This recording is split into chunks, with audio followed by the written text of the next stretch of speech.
Boss Cowboy Sports, where your voice matters. Yeah, moving too bossy, we don't tread softly, but not flossy, the streets that taught me, moving too bossy, we don't tread softly, but not flossy, the streets that taught me, I'm just tryna get my nigga paid. We came from Section 8, and I knew I was at since the second grade. Man, I swear my time is coming, cause I'm never late. Came from broken homes and broken dreams to getting paid.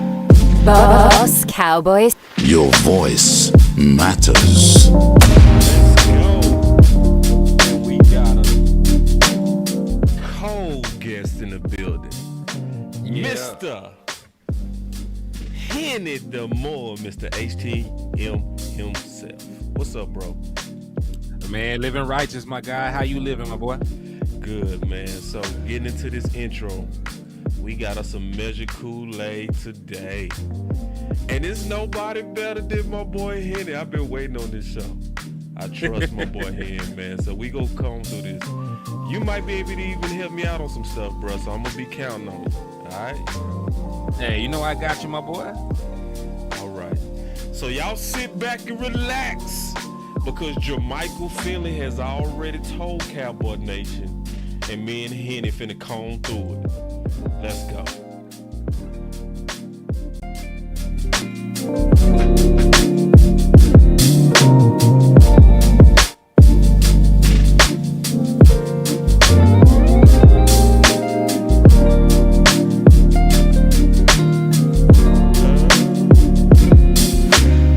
Boss Cowboy Sports, where your voice matters. And it does.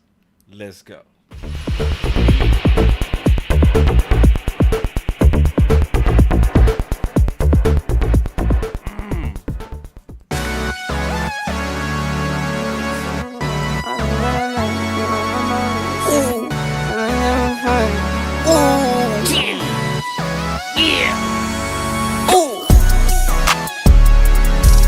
No watch, no diamonds, no watch, good timing, yeah.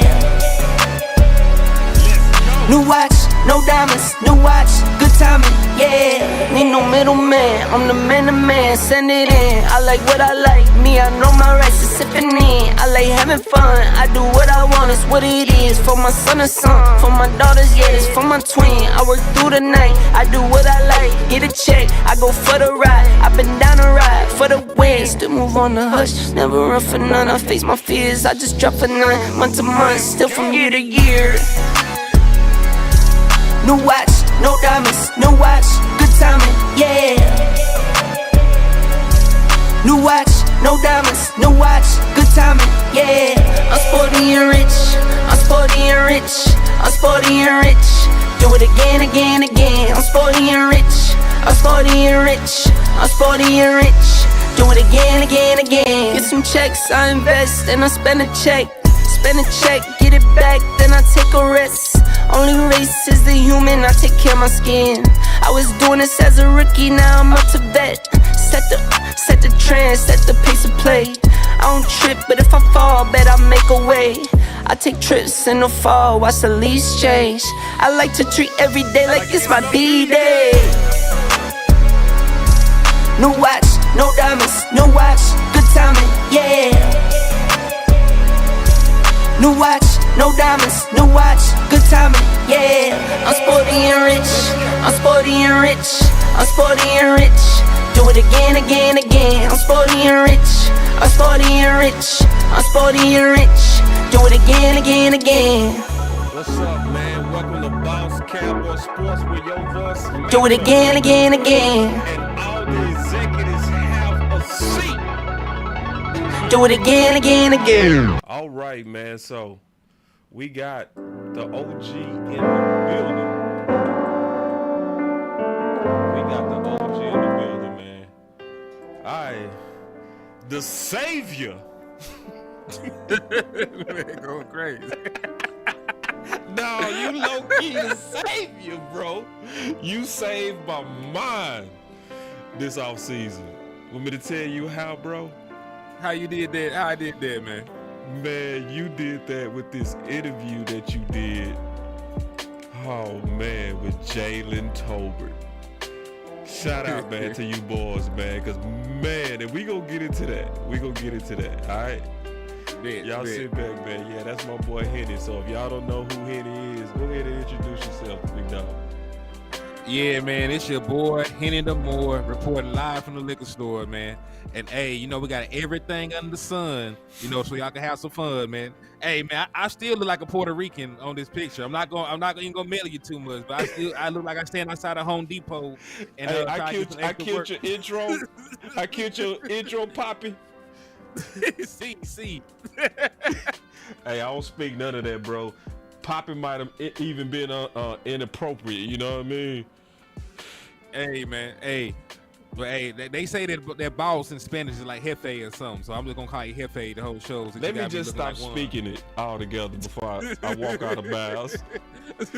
But no, man, you really did, man. We gonna talk about that real quick.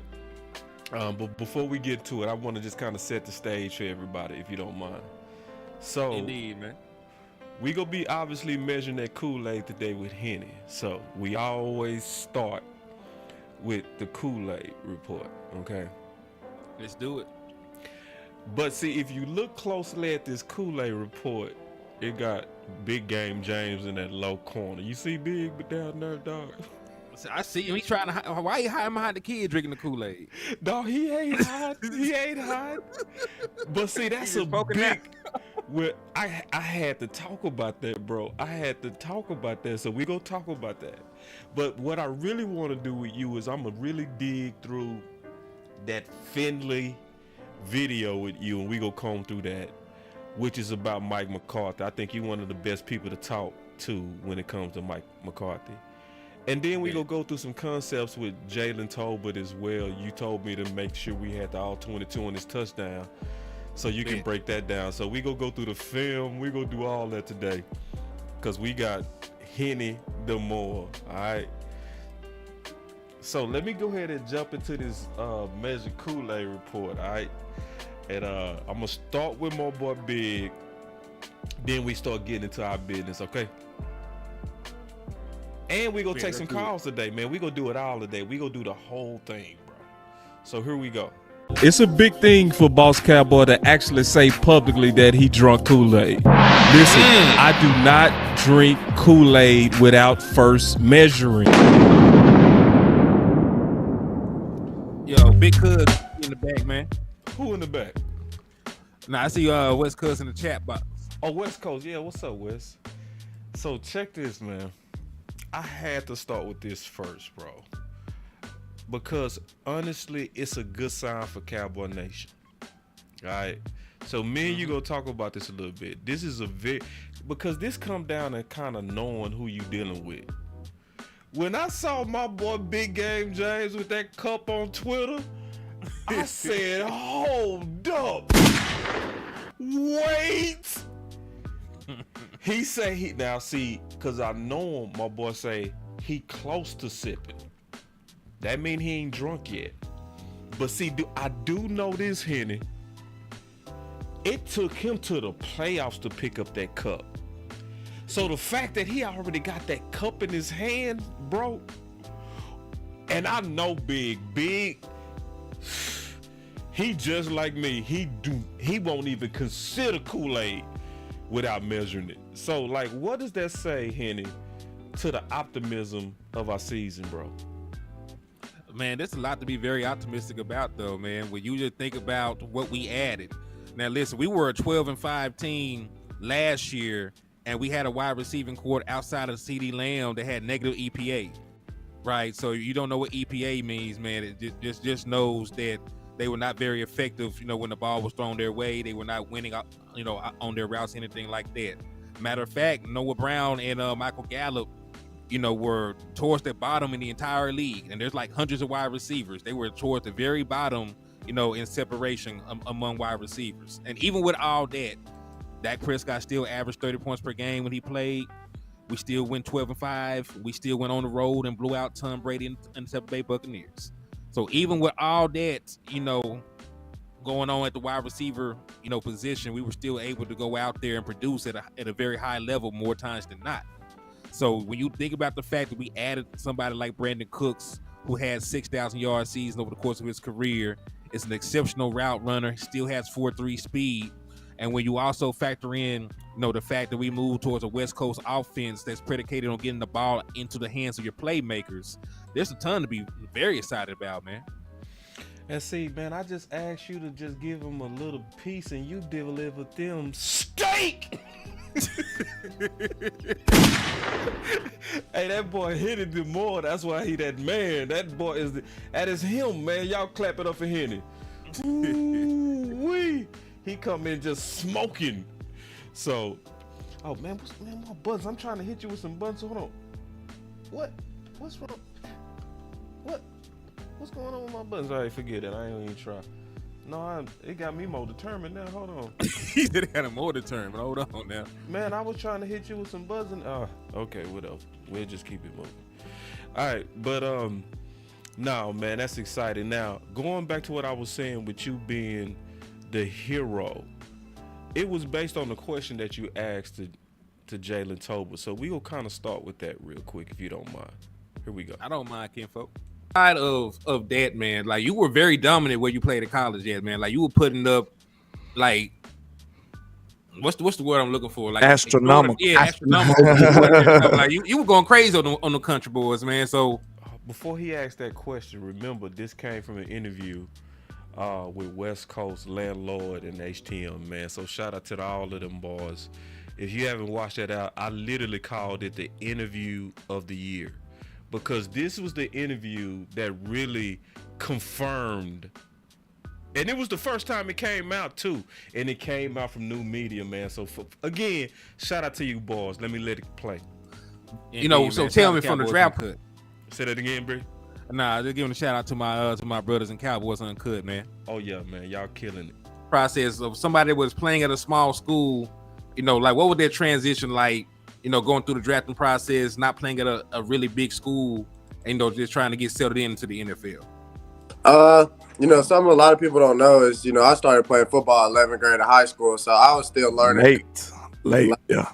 Like when I was at the Cowboys, I'm still learning, coverages and how to identify certain things. And when I was in college, my OC and wide receiver coach, Michael Smith and Major Applewhite, they really kind of took me under their wing. That obviously I had the talent and the potential, so they took me under their wing and kind of like fine-pointed and taught me some important things that I needed to know at the level that I was playing at, obviously. So I wasn't playing, the biggest schools. So, I was put in spots where I would play 1, 2, or 3, and I would be there just depending on the game. Like say for instance, Ark State plays man coverage. I can go out to the outside and get some go balls. Then we go play Troy. They like to play cover 2. So I go to the slot and, take the middle of the field and just rip it apart. So it's just little stuff like that. They use me in different ways. So, transitioning to the NFL. I still get excited hearing that. And look, and you can see me in the chat. I said reading coverage was new to him because I was listening to what he said, man. Cool. Let's just pause. We gonna play some more before you break down them concepts, bro. And that's why I say you was the savior, bro. Like, it was that question that opened up the Red Sea. What's your thoughts? Man, I'm just happy, that we actually seen some of that. Because the play that we're going to break down, you heard what he said. He said, like, hey, if they're in cover 2, you could put me in the slot, and I just attack the middle of the field. Yep. Well, he attacked the middle of the field. He went to the vacated area where there were no safeties, and he had a very easy touchdown. And really, it was a very good route. It was a very good route by him too, because the defender didn't even get a chance to look back for him. So he pretty much said everything that he was capable of doing. We really did not see it though. He did not really get a chance to get on the field, probably due to how complicated the offense was. You have to understand the option routes. You have to understand if the defense is in this coverage, then I got to make my route this. If this goes on, I got to do this. And that's a lot to do for even a veteran wide receiver, let alone a kid coming in from South Alabama. Nah, man. And now that thank you, Jessica. Also, good to see you again, Jessica. And the thing that also stood out, and I heard it as soon as he said it, was when he said detail, determine, fix. That was coach talk right there. That's coach talk, definitely, and it's also what's in it. Detail, determine, fix. What are you fixing? You know? So, hey, real talk. yeah, so it was, and they wasn't intentionally taking shots at Kellen Moore, but they was obviously in a mode to fix the problems that his offense caused. So let me keep playing it, and then we go get into them concepts real quick, and then we go get into like Mike McCarthy and Finley and all that kind of stuff. But here we go. Well, obviously, I had to become much smarter as far as, I'm late playing the game. I'm still learning, route techniques, coverages, how to identify, disguises, all type of stuff. And obviously just working with other guys and learning from them helped me. But as far as going through the process, that's one of the things that I had to learn. Obviously, a new offense as well is just me being able to play all the spots and stuff. So I came in, I play every spot. I'm not just locked in as an outside or slot receiver. You see me in the chat. He said, "See, bro." Bro was excited. I was like, "What?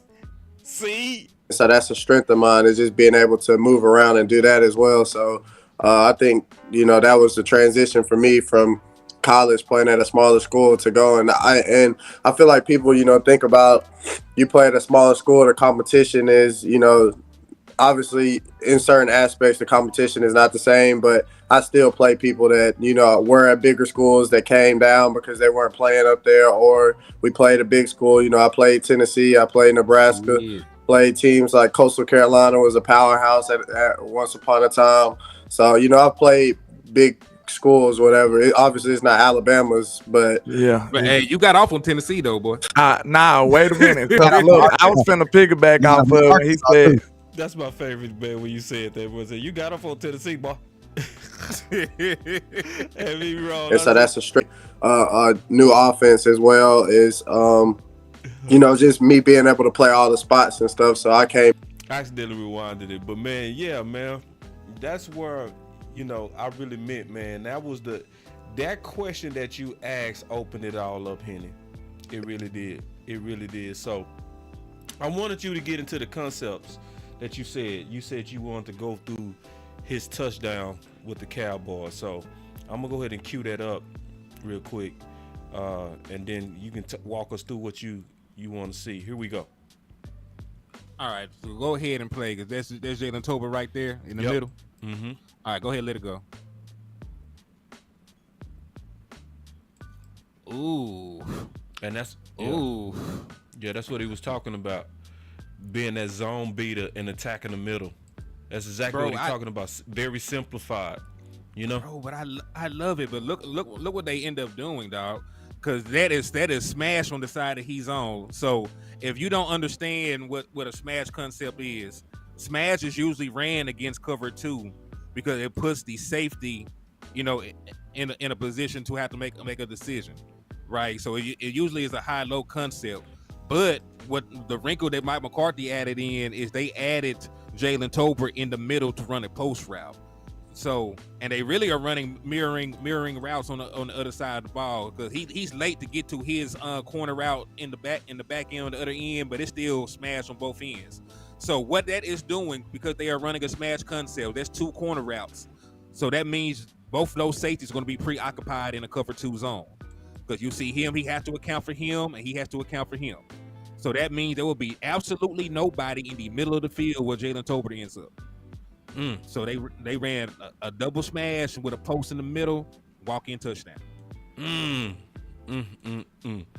another thing I want to show real quick, let me kind of fix the college tape, is when you compare him in college to him in the league, the simplified offense is allowing him to do what he did in college. So he was just an athlete, right? So you'll see him, well, let's first start with the college, right? So look at him in college where they throw the deep ball, and he said that's what he was good at. the vertical ball, soft push off. I highlighted it. Boom, he goes and get it. Then you go look at him in the league because you simplify the game and say go get it. Same type of game. You can basically do the same thing. Throw it up. He go give it to you. Soft push up and go get it. See, when you allow players. Talk to him, boss. When you just allow players to play the game, without all the chess, then you can get that confidence that we were seeing. Like, what's your thoughts on that, bro? Man, listen, when you play to a player's strengths, they will always reward you. You know what I'm saying? Like, listen, if I am a guy that is a vertical threat, I do not need to be out here running comeback routes. Right. You know what I'm saying? Yeah. If I am a guy that is good in space, do not put me in a position where I'm confined. And it's really just simple football. It's common sense football. You know what I'm saying? You're supposed to play to the strengths of all your players, whether it be on offense or defense. So if I am a 6'2" wide receiver with 4.4 speed, I don't need to be out here running, comeback routes and curl routes. I don't need to be running routes in between, 5 yards. Send me down the field so I can make a play. All right, man. I think I'm going to take some calls, bro. Let's take some calls real quick, and then we going to get into that Finley. All right? Let's do it. All right, here we go. Y'all give me a second to set it up, though. I should have already had that set up, man, before I start saying that, but hey. I'm getting better at this.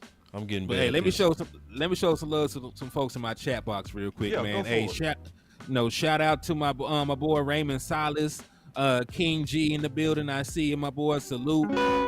My guy Matt Leslie. Salute to you, my boy. The Original People. Bruce got the toxic juice.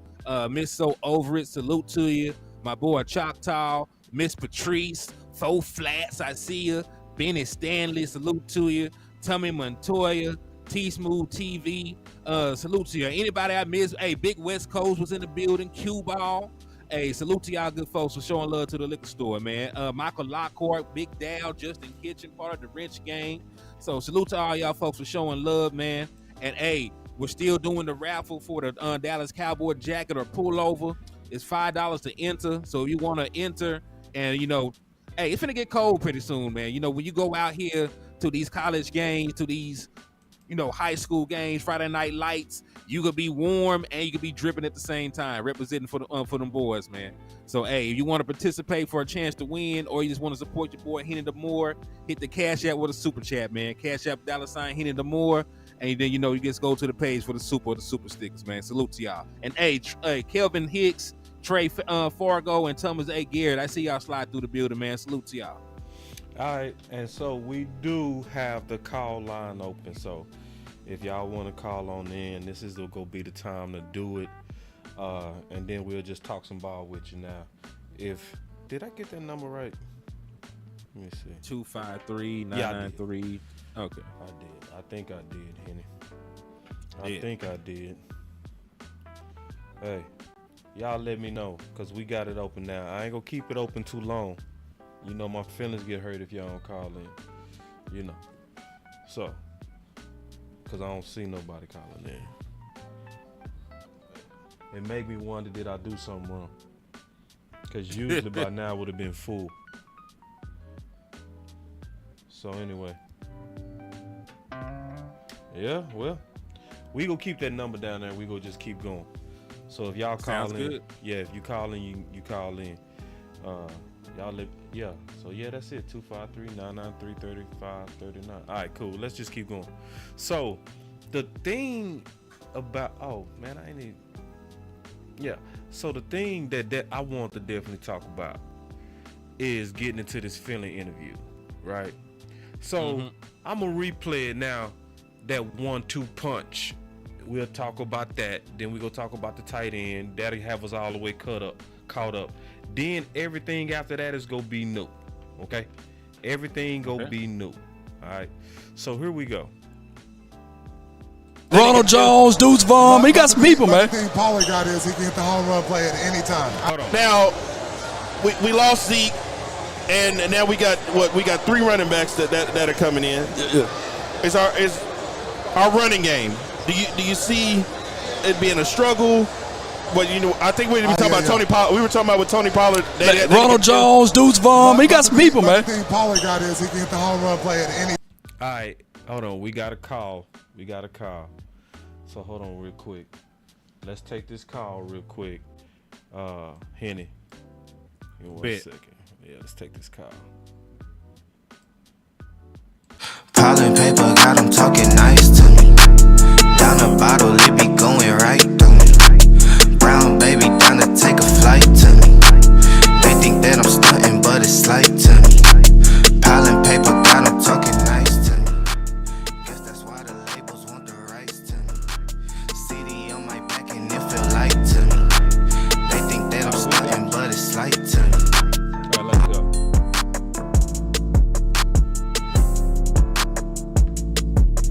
Welcome to Boss Cowboy Sports. Welcome to Boss Cowboy Sports.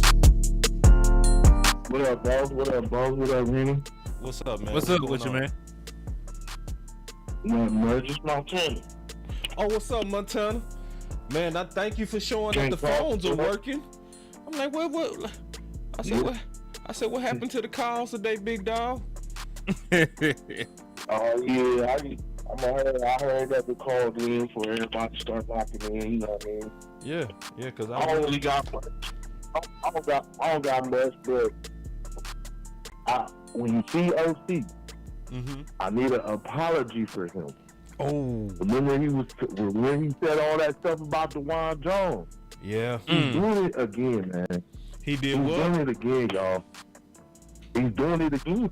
He did it against good. the first team Eagle players today. 0 sacks, 0 pressures, 8 pancakes. He's doing it again, like, dog, we missed it. Right there. Yeah, we missed it. That could have solved the swing tackle. Guard, whatever. We wanted a tight end, though, Montana. We wanted a tight end. I know. A tight end that came in on the boot. He came in on the boot, man, like he didn't pay his car note. Wait, Montana. Hey, Montana, you was there. I just knew it. I said, this is one of those overthinking. I knew it. Yeah. I knew it. I called it. When they picked him, I said, damn. Yeah. Damn. Yeah. We ain't getting no lineman, y'all. Yeah. And all of that was all allegedly overweight concerns. Yeah. Man. Yeah. I felt like if he was there, that I felt like that would have put some pressure on Zach Martin. That definitely would have. With him doing what he's doing, you got Hall of Famers raving about this man all over the radios, all over the commercials. That's all they've been talking about ever since the Browns been playing is him. They're not talking about no one else. They're talking about that man since training camp. And I'm like, bro, how we missed that? All because everybody was so concerned about his weight. Yeah, that he got down. It never made sense. Down. Yeah. But he in shape. 3 games in. Not one time? Not one pressure? You basically just translated from what you was doing in college? Yeah. Yeah, that's crazy. Still. I gotta tip my hat to the Browns, man. You gotta steal, bro. Hey, and I called it. You know what I called it, bro? I called it DK Metcalf 2. Yep, basically, because everybody was doing the same thing to DK. They overthought it with DK. They sure did. They used to, I remember what they were saying. They were saying stuff like, man, his body fat so low that he could get injured. Like, how was that a knock? Wait a minute. Everybody haven't missed a game, man. Yeah. He ain't missed a game. And he ain't missed a game. Yeah, ain't missed a game, and he's balling. He's very underrated. That DK Metcalf is very much underrated. Like, we picked Tristan Hill over DK Metcalf. Oh, I don't even want to talk about who we picked over certain players because we'll be here all day. You and Michael Parsons? Yeah, we be here all day. But you wanted to get some Taco Charlton. Man, Montana, all right, listen, man. A dude born and raised in Columbus. We can't keep our head together. When we get that success, we end up losing it. All right, but we can't do nothing about DeJuan Jones, bro. So let's focus on this. Oh no! I just had a couple questions, like how you feel about when I said, hey, we got a steal about Overshown and Deuce Vaughn. How you feel about them translating over to the NFL and basically just doing the same things like DeJuan Jones, just already acclimated, and they already showing that they are made for the NFL. How do y'all feel about that? Shoot, man. Let me and Henny answer that question, big dog, because he ain't gonna be able to hear you. And you ain't gonna be able to hear him. So okay, I can hear cuz. I can hear cuz. No, hold on. Can you hear him, Montana? I cannot hear Henny. You can't hear him? Okay. Yeah, I can hear Montana. So I tell you what, Montana, just listen in from the listen in from the. The conference has been locked. All right. Yeah, but I am gonna answer that question for cuz though. Go ahead. But I am gonna answer the question. So like, the Marvin Overshown look damn good. He looks like everything that we expected from Jabril Cox. I'm not gonna lie to you. He's that long, athletic, downhill playing linebacker that also has a safety background, so you can trust him to cover. That's what he looks like out the gate. Will that continue to translate as he plays stiffer competition? Maybe. Right, because a lot of what linebackers do is predicated by the guys in front of him. If Mozzie Smith and Hankins can keep him clean, I can see him causing havoc on running backs, getting to the quarterback. He's a guy that can blitz. They used to send him on blitzes in college in Texas. He's a guy that can cover. I really love the Overshown pick. And to be real with you, I know that J-Run Curse is not a linebacker, but he basically plays linebacker for us. Mm-hmm. He has the green dot. He makes the defensive audibles. Mm-hmm. He plays in the box well more than anybody else. Well, he is actually a J-Run Curse with linebacker side, because J-Run Curse is taller, but he's like 200 pounds. Like Overshown is every bit of 225, 230. Like he is a linebacker. He has a linebacker body. So he might be the J-Run Curse-esque player of the future for us. Or he might even be somebody that can take snaps from LVE eventually. Won't be this year. They love that boy for some reason. But I like him. I like him as a prospect, and I like what I seen from early on. Don't want to drink the Kool-Aid off of one preseason game, but I did like what I saw. Yeah, and then my boss said, do we think there's steals? Definitely dudes based on where we got them. So steal is based on value, and him and a lot of running backs was greatly underrated. So I do sense a little bit of politics with the Overshown. I'm gonna just be honest with you, because I think he was one of them Jones Jr. picks. And they sent the camera on down there to Art, and then he leading the huddle. I'm like, but as long as he live up to it, I'm cool with it. I'm cool with, but you got to live up.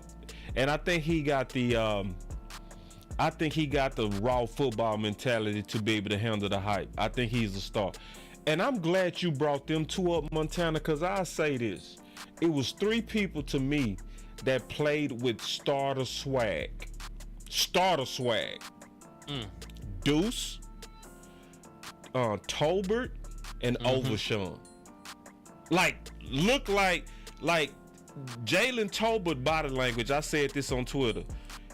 His body language was almost like, why do y'all got me out here with these scrubs? Real talk. For real. He looked like he was supposed to be on the sideline with CeeDee Lamb wearing shades. That's exactly what I said. Almost exactly what you said. I said his whole demeanor was like, I should be over there with CeeDee with them shades. You know?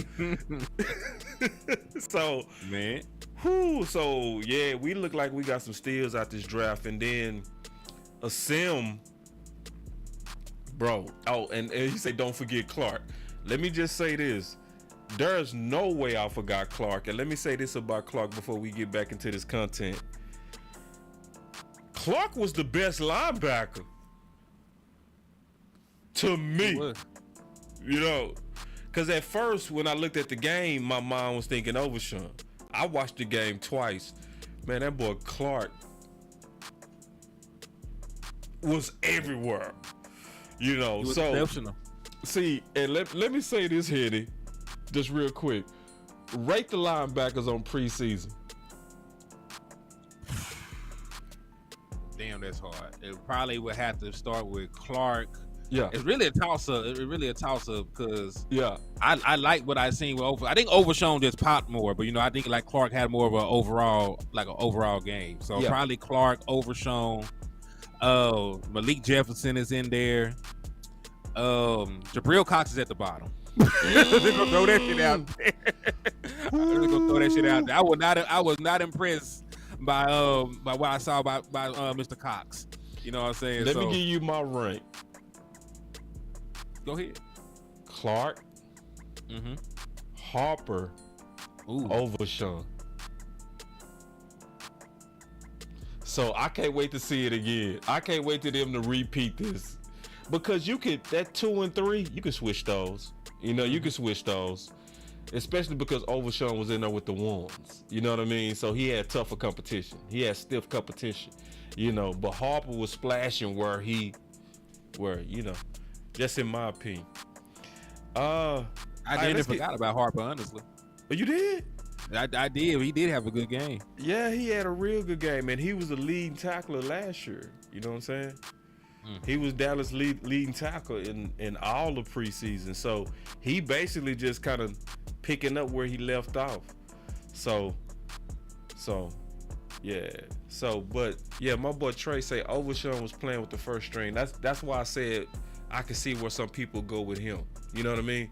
It's because the level of competition was high on him, and he had to show more courage than Harper. He did. Because go look at that tape close too. You'll also see he got splattered a couple of times. Keep it real. Go look at that tape and keep your eyes on Overshawn. It wasn't as clean as you thought. He got handled a couple of times, real bad. You know, so it made me even kind of say, man, does he have the frame?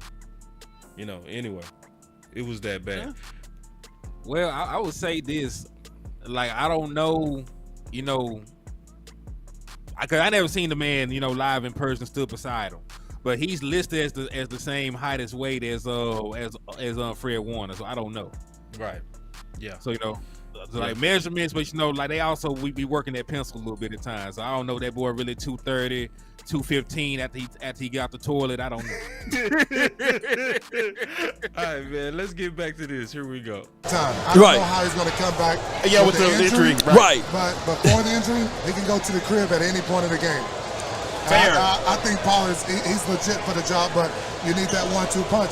No doubt. Somebody's going to get that 1 yard. All right, shout out to Inside the Huddle and Sports Cub, man, and Loud Nation who quarterbacked that. What's your thoughts on that 1-2 punch? Because, see, I know you are very, very data-driven, as well as you go look into the details of the offense. What's your thoughts on that 1-2 punch philosophy that just came from? Well, I mean, there's been plenty of teams that have been successful having, you know, a 1-2 punch at the running back position. Because he was actually talking about with the absence of Zeke, he was saying we need that 1-2 punch because he was basically considering Pollard the 1. He said Zeke is the 2.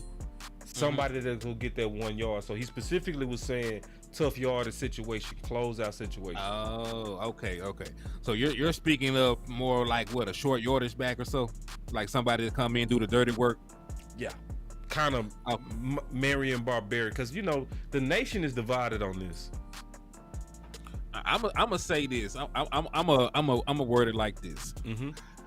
I am old school, so I always prefer having a short yardage back. I always want to have that tool, in my tool belt. I want to have somebody that can run through the face, of a guard in a short yardage situation. I want somebody that can bully a linebacker in the A gap if it came down to it. I'm old school, so I like that. But I also have seen, teams, have nothing but scat backs, right? I've seen that before too. I've seen teams, where none of these guys fit the bill of a traditional big body back, and they had success with that. Now, I'm not sure what the offensive philosophy will be for Mike McCarthy and Schottenheimer going forward. Because listen, I'm a guy, I'm so used to Ezekiel Elliott pass blocking on these third downs. Well, you look at the numbers from the last preseason game, we threw the ball 43 times. They asked the running back to pass block 7. So most of the times in these situations, they had these running backs out there, trying to catch a pass instead of trying to stop a blitzer or pick up a linebacker or things along those lines. So I don't know if that's just something they're trying out in preseason, or if that's something that's actually going to be, the norm going forward in this West Coast offense. So I just have to see how they go about it before I can even truly answer that. Yeah, it looked like, and I'm looking at the chat, Craven Cowboys, Mickey and Trey, and Juan, like every one of them immediately starts saying Rico, and then you right, Michael Lockhart. Before we get into that next point, man, hold on real quick, bro. 227 people in the building, only 121 likes. Oof. Nah. Yeah, that boy Henny doing way. Come on, y'all. It's real quick as you just sitting here watching, because that boy Hen is cooking. Right? Just hit the like so we can continue to cook. Because what's going to happen is when y'all hit that like, it's going to say, you know what? Since they like it, we going to show this to more Cowboy fans. So the way to push our content is to hit that like, man. Yeah, so just, I know, bro. Hold on. See, and listen, let me tell you what's a shame, bro. Henny, this is what's sad. My boy George Booney is a San Fran fan. And he like, bro, why Boss gotta do this every show?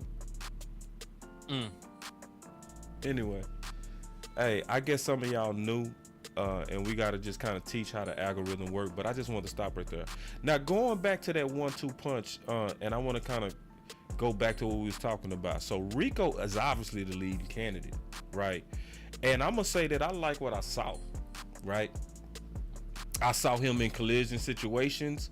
He moved the pile forward. It wasn't a lot of them, but it was enough to give me confidence, And then I think that also helped Ronald Jones. Ronald Jones with Zeke gone and all that kind of stuff, that helped him. Like, if anybody wanted to fire him, now with the running backs, Cook gone and all of that, now you got to say, you know what? He might be that 1-2 punch. Like, what's your thoughts on that? I hate Ronald Jones. I don't even know the man. That boy say hate.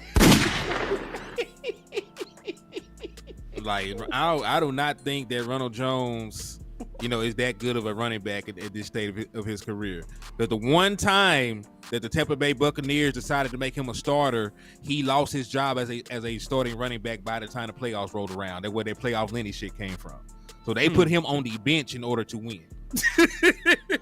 I'm just talking about what I'm talking about. They put that man on the bench in order to win football games. Boy, hit it, boy. Go ahead. So, and when it comes down to Rico Dow, I critique running backs very hardly for putting the ball on the ground. That's the only negative thing I have to say about him.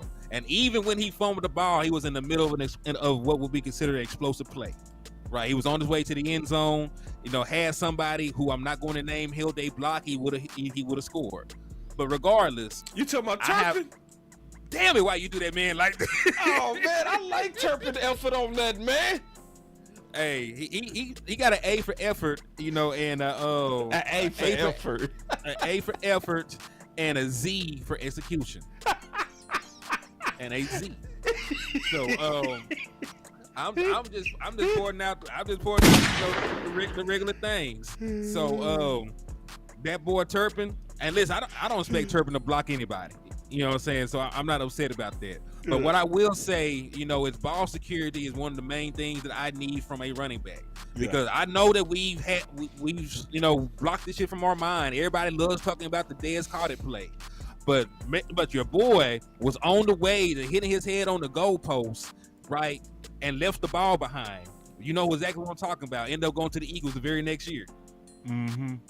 Right. So he had nothing but green grass ahead of him and fumbled the ball. So, I love explosive plays. I love all these different things. But if you and listen, I know it only happened once. But listen, I'm keeping my eye on that. If you even juggle the ball wrong this next preseason game, I'm looking somewhere else for a running back too. And Malik Davis, you are guilty of not doing shit. So that is what you are guilty of in the eye of the public. No more cussing, bro. Oh, I'm sorry. I'm sorry. They're gonna get us.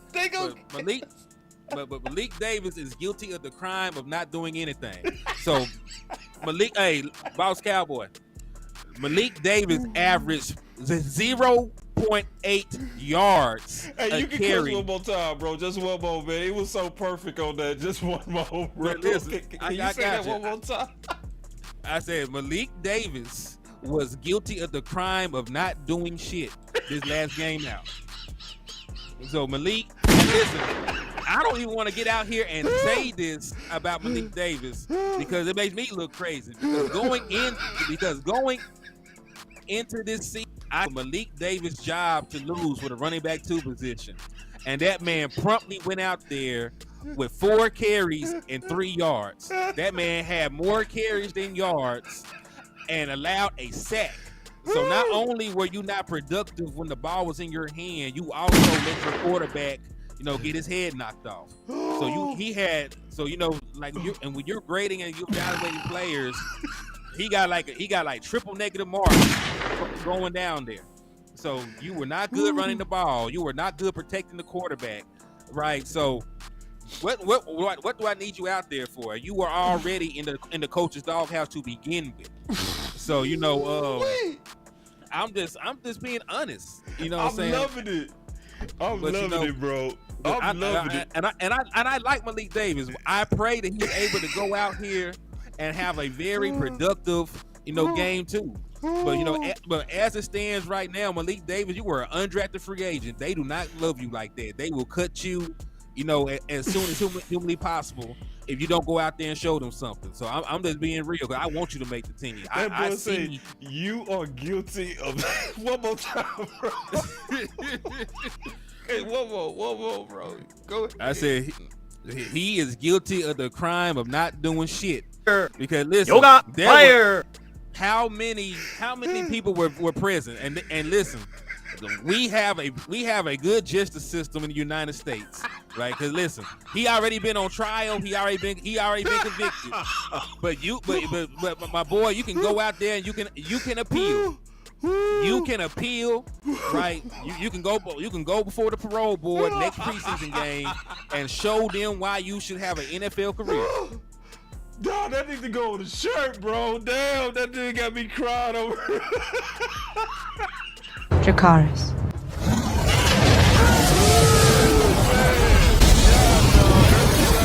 Right there for real. Boy, you need to put that on the shirt. That boy said you are guilty of the crime.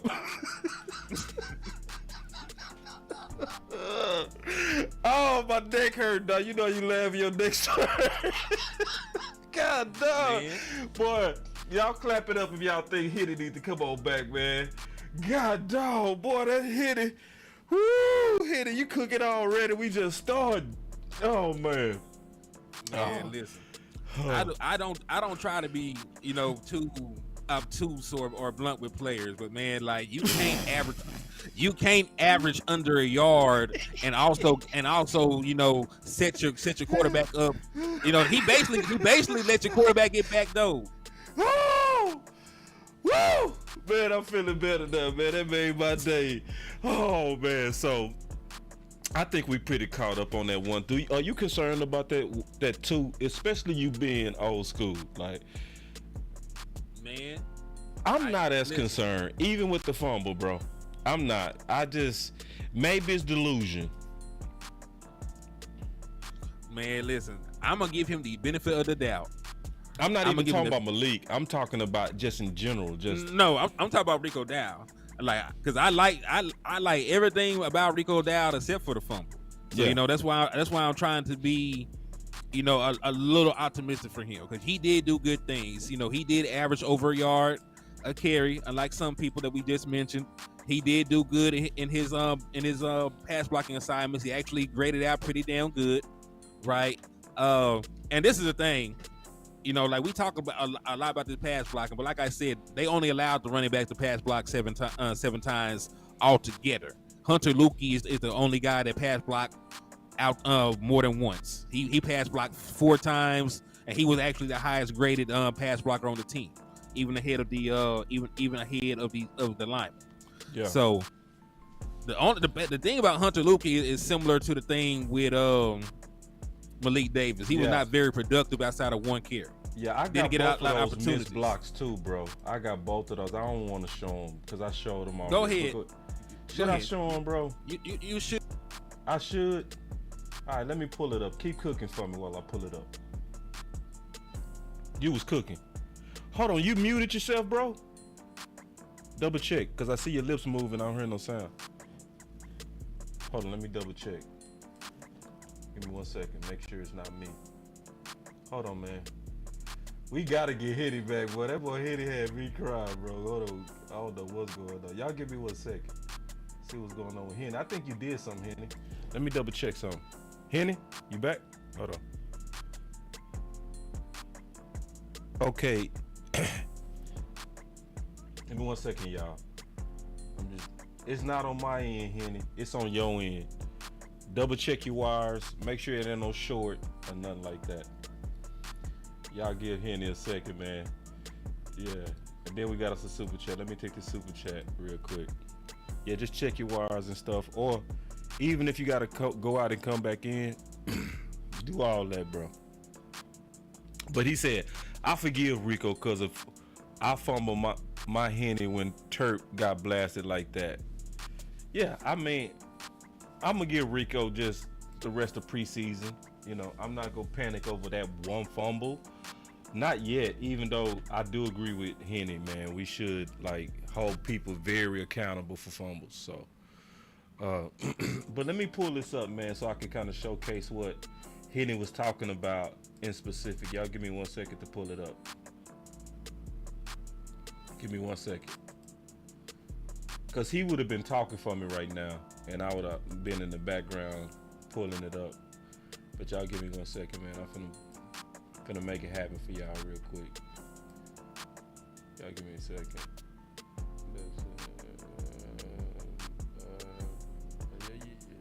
Here it is.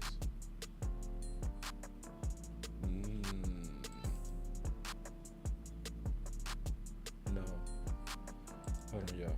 I got it. Give me 1 second. That wasn't it. All right, can you hear me? Yeah, you back. Damn. I was trying to pull up that film. Oh, I know what I did. It's right here. Y'all give me 1 second, because I'm going to show it real quick. Yeah, I reset. I should be back now. No, you I back. Should be back, yeah. You okay, back. Cool. Yeah, you back. So this is Malik Davis. I got the Malik Davis right here, y'all.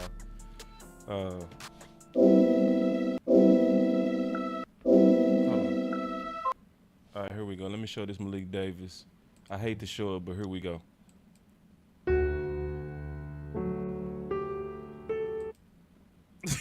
Oh my God. You got the graphics. Yeah, I got music and everything to it, bro. That's sad, bro. Got Cooper Rush getting picked up. You know what I mean? You know, Coach called it a hurry. What'd he say? There you go block or something like that. Coach crazy them up. Yeah, where they just run. Yeah, and that so he missing blocks, getting Cooper Rush. Then you see Hunter.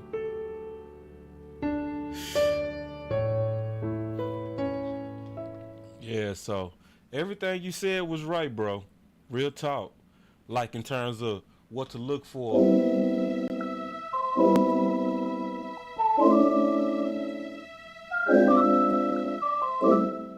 From that running back too.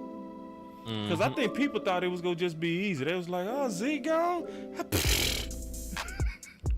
Yeah. Like, people really didn't know. Like, I had a guy call in and he was scared of the boogeyman, right? And I said, bro, did you listen to that interview with Pollard and Zeke? And he was like, yeah. And I was like, well, did you hear everything that Zeke used to do to block? Yeah. It's like, so you understand that Zeke used to go to the offensive line room to understand protections, and he used to pick up blocks that wasn't even his. Because he knew that front. It wasn't just that he could do the block, it was the mental side too. So people was like, you know, hey, Hunter can do it, but Hunter, you gotta be in the right place. You're supposed to take the inside. You know? You out there double teaming with the tackle in the wrong location. Obviously, you don't understand fronts. So anyway, you know, I see, and it's one more thing that Coach Moss said, especially being from South Carolina, man. He said, according to him, really, you know, knowing the details of Rico, because he's a Gamecock fan, right? He said Rico has never had a healthy season since he was a junior in high school. So that's almost like we being delusional.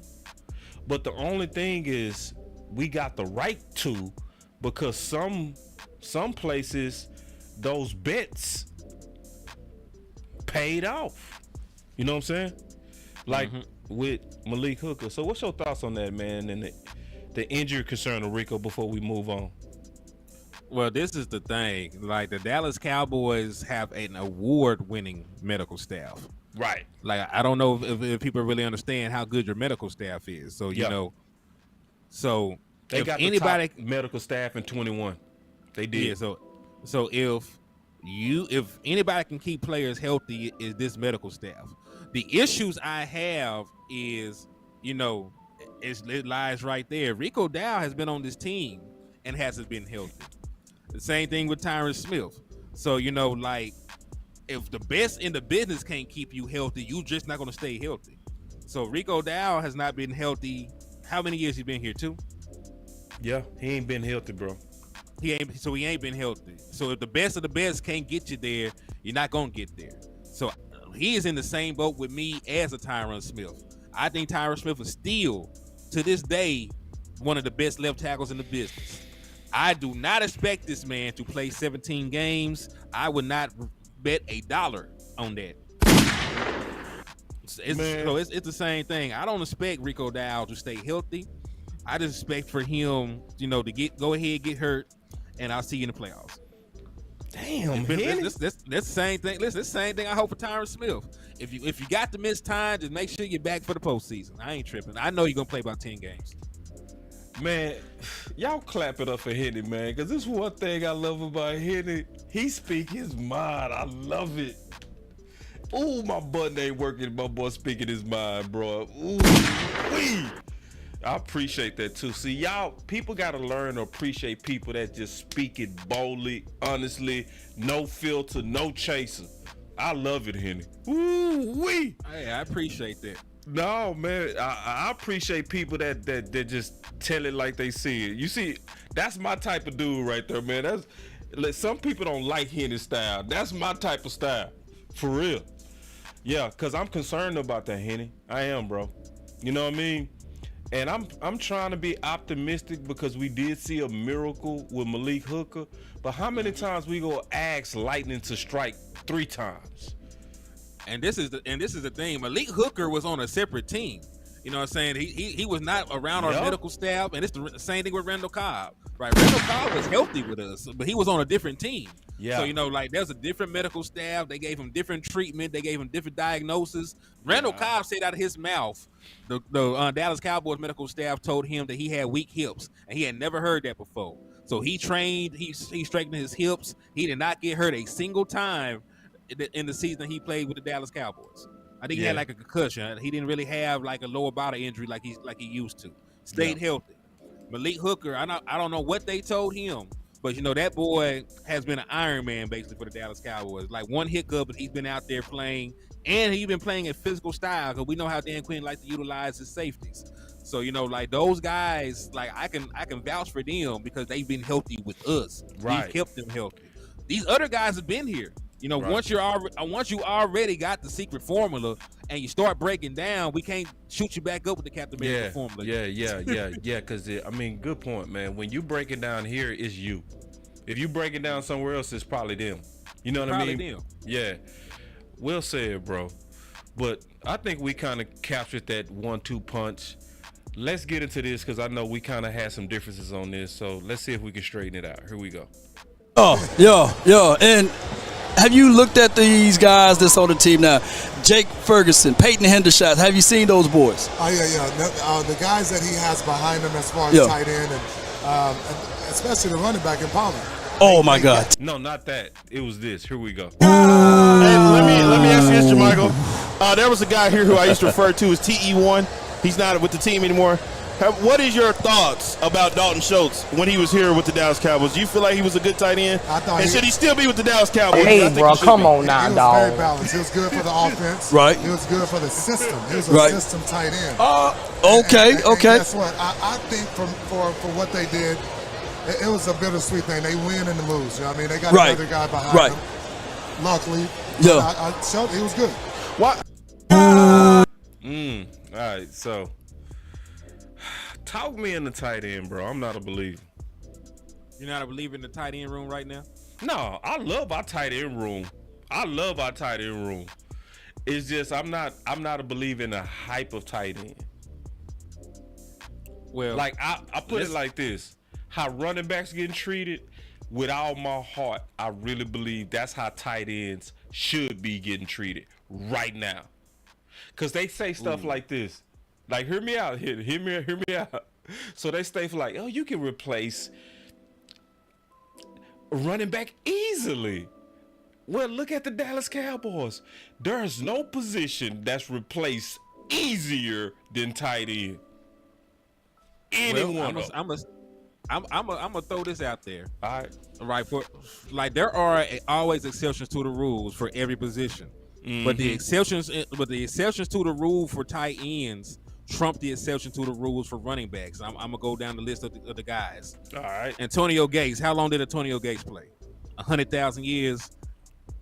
Yep. Like 100 years. Yeah. Right. And he was a Hall of Fame.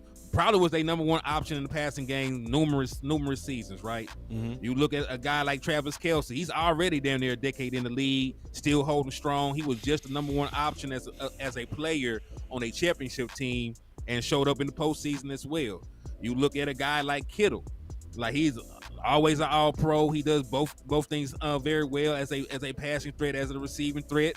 And because he's a tight end, he's going to probably play another 8 damn years. Mm-hmm. Right here in Dallas, Jason Witten, a couple years ago, that man was 1,000 years old out there with a walker, still going for like 500 yards on the season. Uh-huh. So, if you're talking about value, at a position, mm-hmm. even the best running backs are probably going to play only about a decade. Right, the best running back. We love Eddie George and what he was. That man played for like 10 years. So you're talking about durability? Yeah, they gonna be more durable than running backs. It's durability and also impact. You know what I'm saying? Because over running backs. Here, right now in this league, let me ask you a question. Let me ask you a question. Where was that boy? Where was that boy Pacheco taking that for the Kansas City Chiefs? I don't know. Oh He yeah, was okay. He was a seven. He was okay. Wait. Because see, we can pick that. But see, that case going goes down the better line. for tight end though, bro. Sometimes it do, sometimes it don't. No, Sometimes most times. Because see, this is the thing about tight end. When was the last first round tight end that played up to their potential? Never. That's never happened. But this is the thing. In about 15 years. It has never happened. Was Shockey, bro. That's but the last one. But who said? But this is the thing. But then let me ask you this question. This is the thing. Let me ask you this question. When was the last first round running backs that worked? You can name a lot of them. I mean, they worked, but they also only worked for about 7-8 years. That's good, but this is the thing. Listen, which position? Hold on, one more question. Which first round group get more fifth round tenders put on them? Running backs or tight ends? It's gonna always be running backs because we already it's actually the tight ends. They get more first round tenders? Yes. How? Yeah, they give. Oh, I'm sorry, the fifth round options. I'm sorry, they the ones. Fifth round option. Okay. The fifth round, it's tight ends. Okay, so they not living up to their potential, and the ones that end up work you didn't see coming. The Kittles, right? Because that's what they say about running back. They say you can get one in the third round. Well, that apply for tight end, right? Because all your best ones in the games was third rounders. You named Kittle. Where was he drafted? Third round. Kelsey. I think Kittle was even low. I think Kittle was like a fifth round pick, bro. You said, what? Thank you. You making my point. You know what I mean? But we're making separate points. We're talking about impact on the game. I understand that. No, we're talking about value and impact on the game. I'm just talking about value in a passing league where they throw the ball 40 damn times. You know, you always go with the pass catcher. Like a tight end can be the number one option on your team. Where? Very few places, bro. Depends. It depends on the tight end. Very few places. I seen it with Travis Kelce. I seen it with Jason Witten before. Jason Witten was the number one in Dallas before. Wait. When you say Kelce, and then you go all the way back to Jason Witten, you ain't got no case, dog. Hell nah. I can list all the tight ends I know. I just named them. Antonio Gates was a number one tight end, man. How many?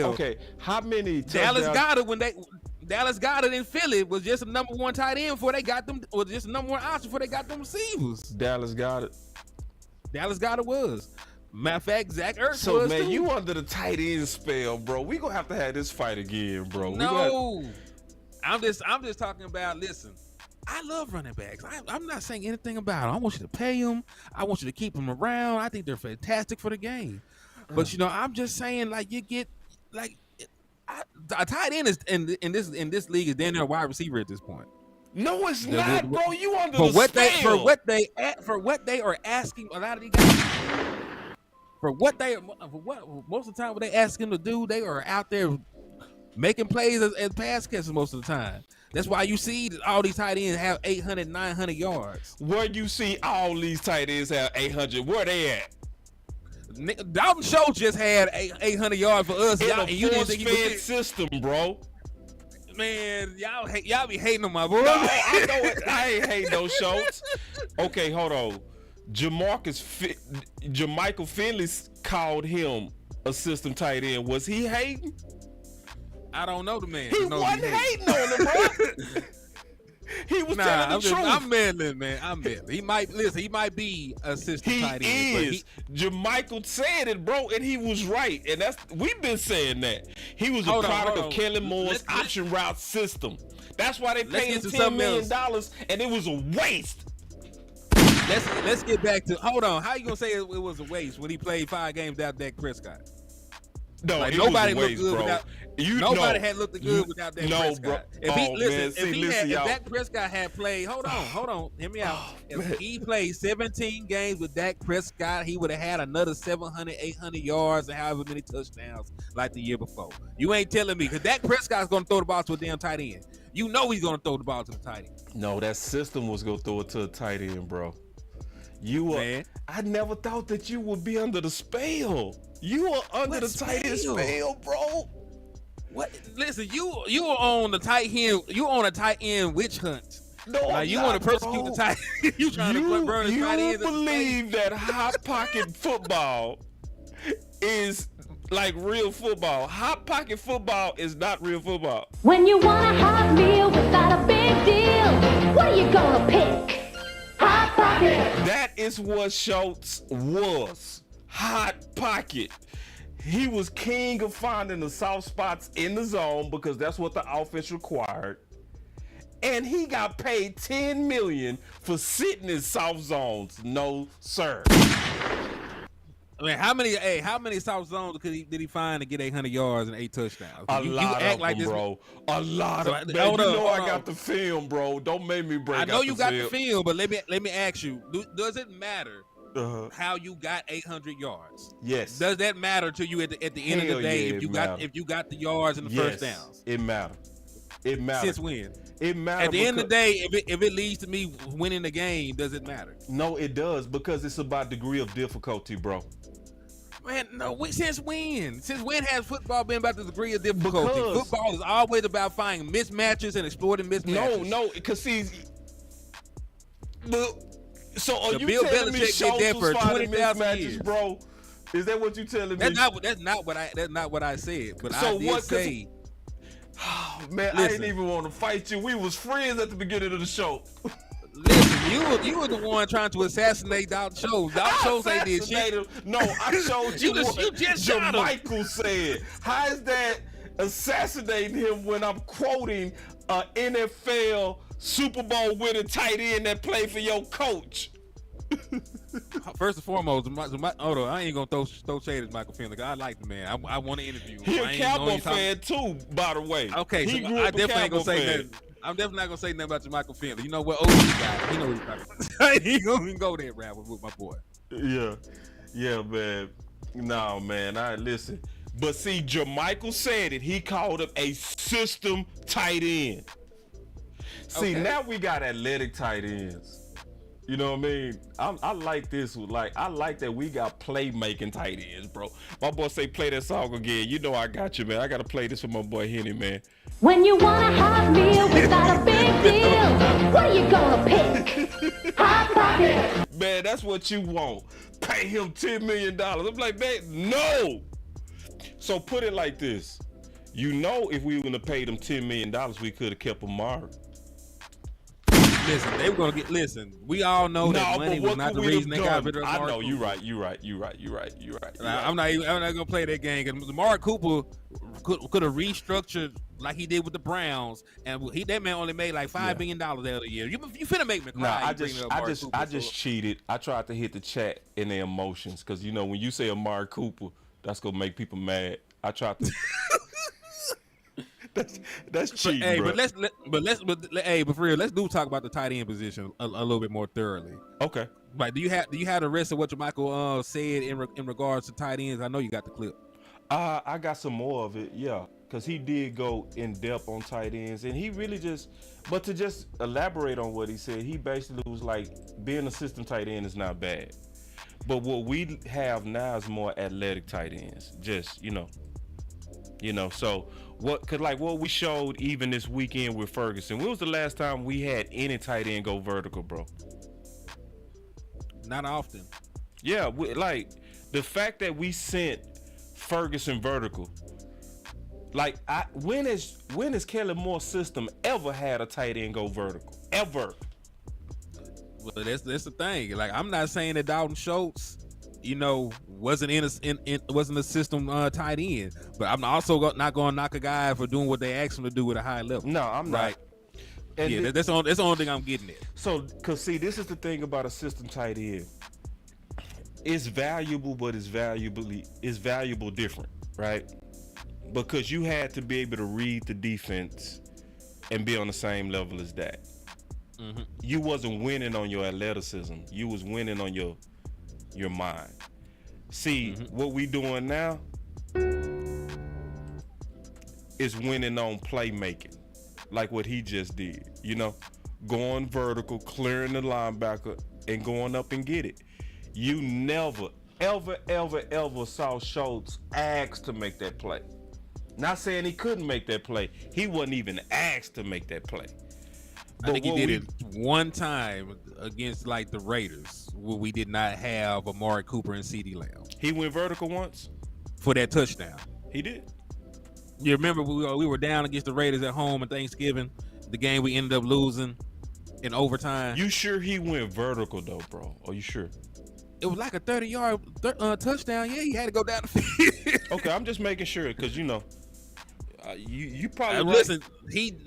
You're right. He doesn't do it a lot. That's why I remember the shit. Right. Exactly. Yeah. But then, it's one thing I want to do with you today, bro. We go do this another time. You got to come back, man, because I'm really, honestly, man, I'm having a good time with Henny, man. Y'all clap it up if y'all enjoying Henny like I'm enjoying Henny. One thing I want to do, bro, is I already know, because I looked at it, is that he asked John Stevens was blocking good, bro. And I even brought that up yesterday with Nick Harris, who's with .com, right? Mm-hmm. So I brought it to Nick Harris from .com, and who also was a scout for 4 years. 4 years. So I said, hey, Nick, from what I was looking at, it looked like John was actually blocking very, very good. Not elite, but getting the job done. He said, I saw it the same way. Then I listened to Patrick Walker today, and they said John Stevens has been the most consistent player in camp. So what's your thoughts on the new athleticism between what they doing with Ferguson and then John Stevens? Man, like we got athletes, right? I'm gonna say this. I brought numbers. You know what I'm saying? That's what I was doing before I jumped up on here with you. I'm gonna let you show the film, but I think the usage of the tight ends is gonna come down to themselves, man. Cause I got something I wanted to point out and show to y'all. Talk to me, right? So let me go ahead and share the screen with y'all. All right. Windows, booyah, share. We getting fancy, man. We sharing screens over here now, man. Y'all clap it up for him coming ready. So yeah, I put together some numbers for the tight end number one in Mike McCarthy's system. The only year that I left out is 2015 when he was not actually the play caller, right? So 2016, the leading tight end for his offense was Bubba Franks, 53 targets, 25 catches, 232 yards, not a single dub. Donald Lee, a little bit better of an athlete, 63 targets, 48 catches, 575 yards, 6 tubs. So with Donald Lee again the next year, 50 targets, 39 catches, 303 yards, 5 touchdowns. So first 3 years, these guys were not these super freak athletes. They weren't really even, that good as tight ends. I'm not even gonna sugarcoat it. Then Jermichael Finley got there, and you see the targets and everything else goes up. So 2009, his first year with Mike McCarthy, he had 72 targets, 55 catches, 676 yards, and 5 touchdowns. So he already, in his first year in that system, eclipsed everything that the previous tight ends did in total targets and that's total catches. Let me pause you real quick. That also says a lot about Mike McCarthy too. It does, because it says that if you come in and you making plays, he go target you. He gonna give you the ball. And Well, that's really ahead. what you hit the nail on the head, bro. Because that's exactly what I'm trying to get at. But look, Jermichael Finley only played 5 games in 2010. He still ended up being the leading tight end in targets, catches, and yardage. They fed the hell out of him. Right, 26 targets, 21 catches, 301 yards. Because after Jermichael Finley went down, Mike McCarthy said, "F it." He went to a 4 wide receiver set, and they passed their way to the damn Super Bowl. And they won the Super Bowl with the 4.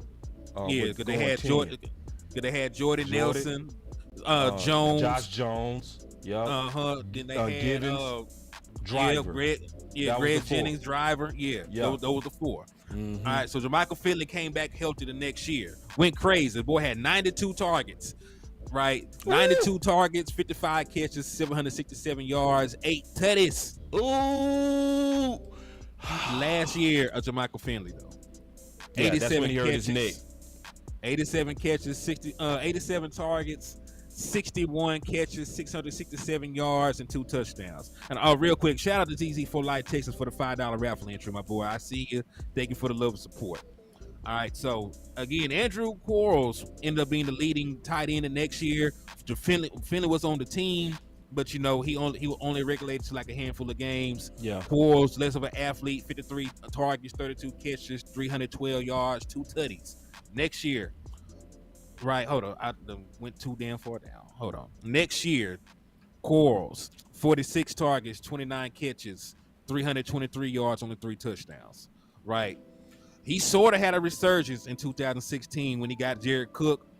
Right. We even seen Jared Cook make that play against us in the postseason. So 51 catches, 30 touchdowns, 377 yards, a touchdown. Martellus Bennett, it was about a wrap for him.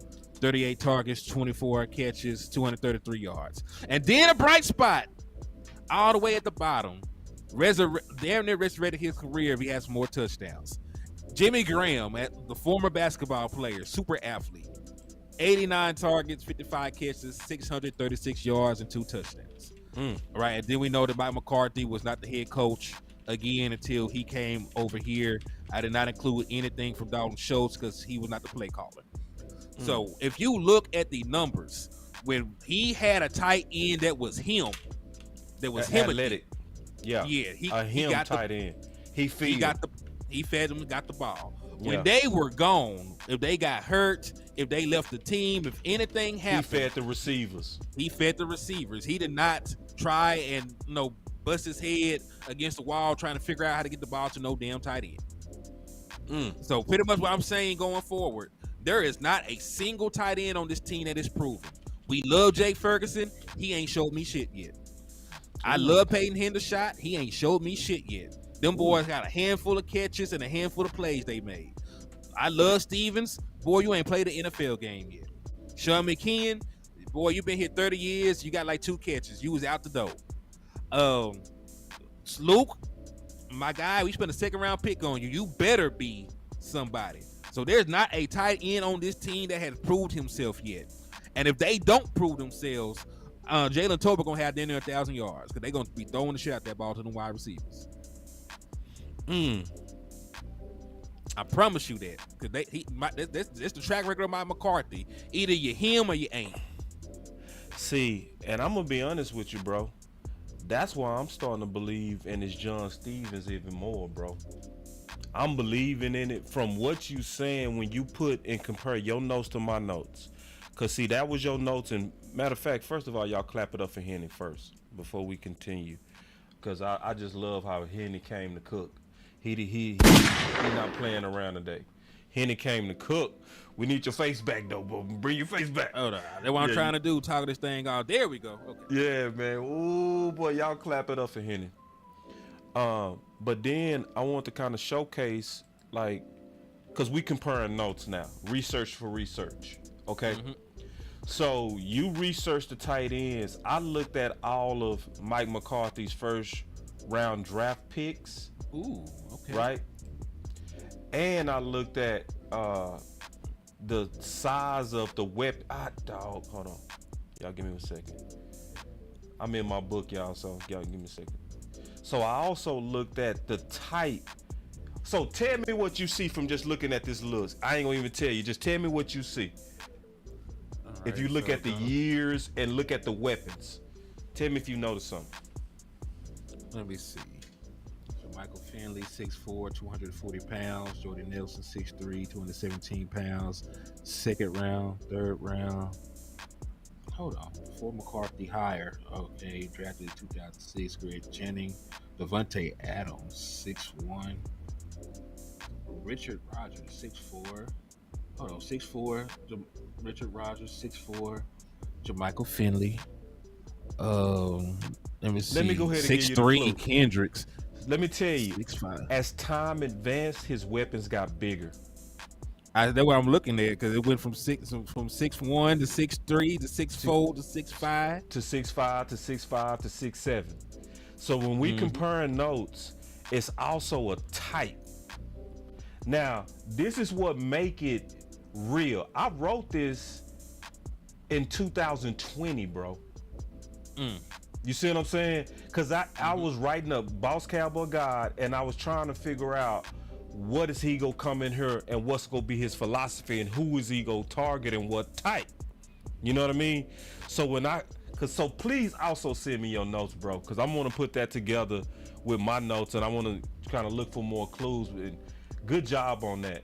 So when I look at your list and I compare it with my list, what it says to me is that he is really into giving athletic tight ends the ball. You know, especially when you look at the fact that he got Graham at the end when Graham was already understood to not be a blocker. You see what I'm saying? You know, so, and this is what I said, just comparing notes and kind of looking at it. I said the change in receiving tight end are apparent as the McCarthy time with Green Bay advanced. McCarthy went from the Dallas current medium-sized receivers and changed into much bigger receiving targets. And then I talked about that they was athletic tight ends. Now, this was from 2000. So I didn't know that Kellen Moore was going to be a system OC. So I was thinking Mike McCarthy was going to have control, which he ended up didn't. So it was a couple other things I wanted to get into. That's what, and can y'all see why now I said Henny the right one for this conversation? Can y'all see? I knew exactly what I was talking about when I said for this conversation, it's nobody better than Henny. Like Henny is the one for this one. I'm so glad that we having this conversation. I think it's a very good dialogue. So I want to highlight the rest that I ain't even show yet. And I want to talk to you about it. Here we go. Do me a huge favor. Can you break down West Coast offense juxtaposed to when Dak Prescott was playing in the offense last year? Mike McCarthy said, I don't like those stop routes. I don't like those option routes. I don't like that. Can you break? And then they continue to do. Look at me. That's something that he said he didn't like. So can you break it down? I can. You good. Okay. So shout out to New Media. See, now this is a Super Bowl winning coach point right at law and was shocked that he knew the details like that of the philosophy difference between Mike McCarthy and Kellen Moore. Look, it's right there in your face. Look. Those stop routes. I don't like those option routes. I don't like that. Can you Yeah, he's shocked that Law knew that. He said, wow, look. Right, and then they continue to do that. That's something that he said. That boy said, you good. Ooh. And he didn't like. So can you break it down? You see me lean up? I'm like, man, let's go. Yeah, okay, you good. That's fired. Yeah, that's fired, boy. I try to be, you know. Hey, when I went to Green Bay, man, the thing I saw was McCarthy getting the ball out. He got the ball out. So the West Coast offense is very intriguing to me. They do their thing. And guess what? You got to be very smart at that quarterback. Okay. One thing Aaron Rodgers is very smart. Oh, yeah, he's smart now. And we didn't touch the field often. We was more classroom settings. So we done a walkthrough, prepare for another walkthrough. Okay. And then we touch the field. Okay. You know what I mean? So that's what McCarthy brings to it and that West Coast offense. But Dak's got to do more audibles. He's got to audible things. When he see a linebacker doing something, he's got to replace the ball with the linebacker. And that's what Aaron Rodgers did. Man, my goodness, man. That's some gems right here, Jermichael Finley, man. So, Jermichael, now, when Mike McCarthy got here, I said that Zeke Elliott's probably going to suffer the most under Mike McCarthy because I felt like McCarthy was a passing coach instead of a running coach. Notice he said, yep. Did he hesitate with that? Not at all.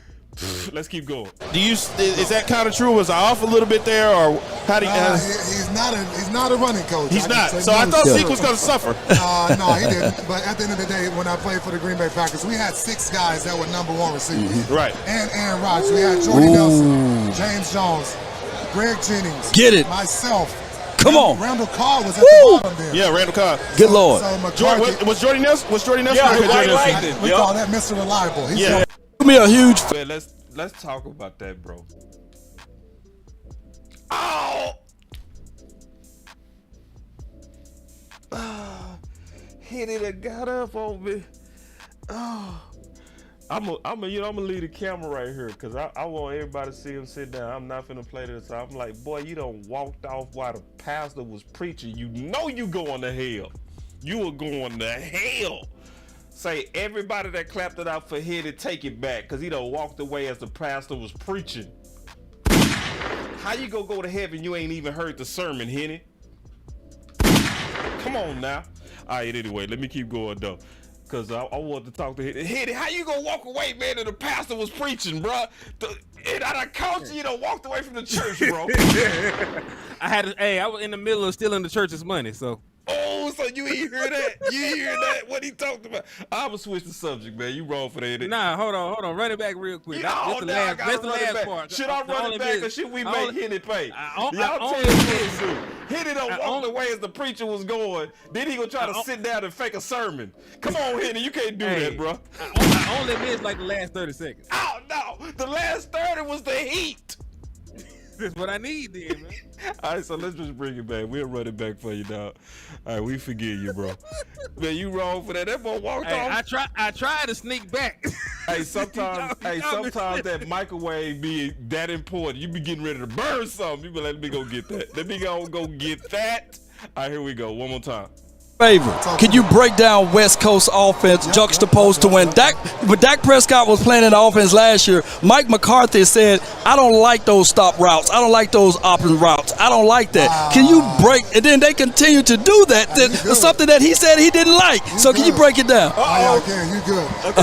That's fired. Yeah, that's fired, boy. I try to be, you know. Hey, when I went to Green Bay, man, the thing I saw was McCarthy getting the ball out. He got the ball out. So the West Coast offense is very intriguing to me. They do their thing. And guess what? You got to be very smart at that quarterback. Okay. One thing Aaron Rodgers is very smart. Oh, yeah, he's smart now. And we didn't touch the field often. We were more classroom settings. Oh. So we done a walkthrough, prepare for another walkthrough. Okay. And then we touch the field. Okay. You know what I mean? So that's what McCarthy brings to it and that West Coast offense. But Dak's got to do more audibles. He's got to audible things. When he see a linebacker doing something, right, he's got to replace the ball with the linebacker. And that's what Aaron Rodgers did. Man, my goodness, man. There's some gems right here, Jermichael Finley, man. So, Jermichael, now, when Mike McCarthy got here, I said that Zeke Elliott's probably going to suffer the most under Mike McCarthy because I felt like McCarthy was a passing coach instead of a running coach. Is that kind of true? Was I off a little bit there, or how do you? He's not a running coach. He's not. So I thought Zeke was going to suffer. Wait. Let me pause for a second, real quick, man. I like this. My boy Kevin said, "Break bread, Henny." I don't know what you mean by that. Hopefully, you mean, well, I don't know what you mean by that, but I do want to showcase my boy CashApp. He been putting in some work. So those of y'all who that's on your heart, man, that want to support the homie, just the fact that he came with that long list of research on those tight ends, that alone deserves something. So show Henny some love, man. Just real quick, the Cash App is $ Henny the More. He came ready to bless, man. So it's just good. Like my boy said, break bread. And I don't mind at all, man. Just helping him out because he came to serve, and I just appreciate that. All right, let's keep going. Because he was saying he not a running coach. No, he didn't. But at the end of the day, when I played for the Green Bay Packers, we had 6 guys that were #1 receivers. Right. So he's saying this is the difference, though. He was like, we just had some crazy weapons, and he said we had 6 guys that was #1, and I think he made that case. Here we go. And Aaron Rodgers, we had Jordy Nelson, James Jones, Greg Jennings, get it, myself. Come on. Randall Carr was at the bottom there. Yeah, Randall Carr. Good Lord. So was Jordy Nelson? Yeah, we call that Mr. Reliable. So it goes back to kind of what you was saying. When he had a dog tight end, he fed him. But when he didn't, he fed the perimeter and the running backs. What it sounds like to me is that Mike McCarthy is a matchup adaptable play caller. True. That's what you hearing too? That's what I've seen. Talk to me. And turn your mic up some too, if you can. Hold up. Let me see. I'm gonna turn you up too. I probably need to get closer. Can you No, hear me? you good. You sound great now. Whatever you did. Perfect. Okay, cool. Perfect. So, man, like he showed that in 2010, because like the year before, when he had Jermichael Finley, as we pointed out, Jermichael Finley, was one of the key contributors on that football team. Was he a rookie or was he in his second year? When do you know? Because I'm trying to see how early he was willing to go at that type of target. All right, so Jermichael Finley came into the league in 2008. Okay, so he was 2 years. He was 2 years in. Okay. He was 2 years in when Mike McCarthy, put that on his plate. Yeah. His rookie year, he didn't do too much of anything. His Right. rookie year, Jermichael Finley played in 14 games, only had 6 catches and 82 yards. And So then he that's exploded. why you said he like his tight ends to prove it before he feed them. Yes. Perfect. Man, y'all clap it up for Henny. Yeah, because ain't nobody came out the gate and did that for Mike McCarthy. Yeah.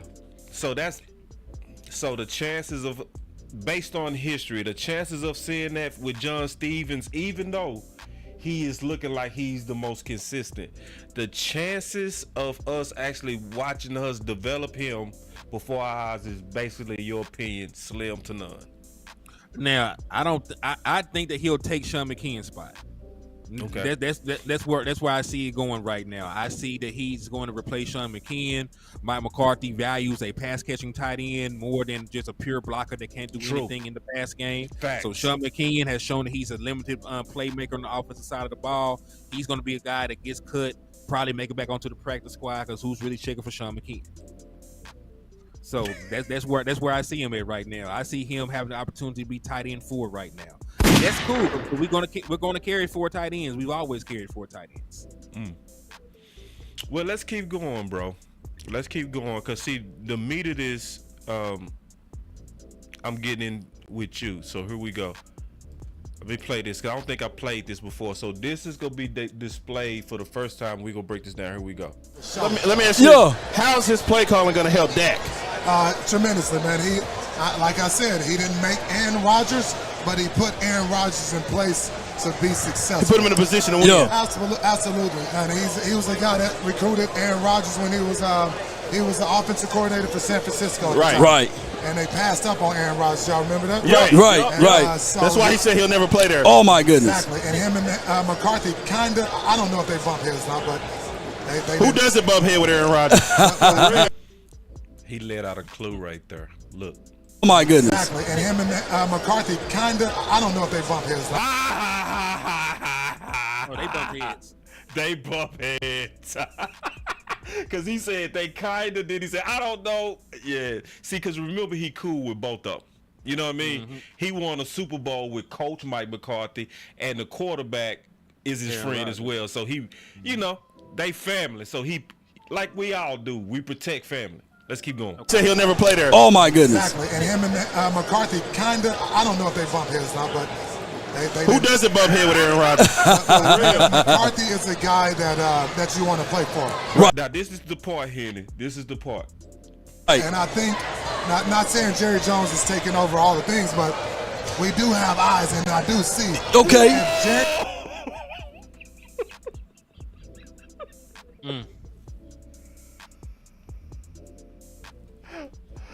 Oh, man. Say, listen. We do have eyes, and I do see. Okay. If Jerry Jones sit back and get off of it. I'm an owner. Okay. I'm an owner right now. And let McCarthy do his thing. I think. He said, my owner. I'm an owner. Okay. I'm an owner right now. And let McCarthy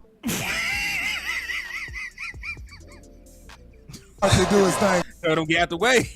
Like, what you mean, owner? What you mean? He's speaking the truth. Let McCarthy do his thing. I think McCarthy will be a Super Bowl contender. Whoa! Hit it. Come on, man. We got to talk about that. Let's do it. He said a lot, bro. He said if Jerry get out the way, he think Mike McCarthy is going to be a Super Bowl coach. Whoa! I mean, did he lie?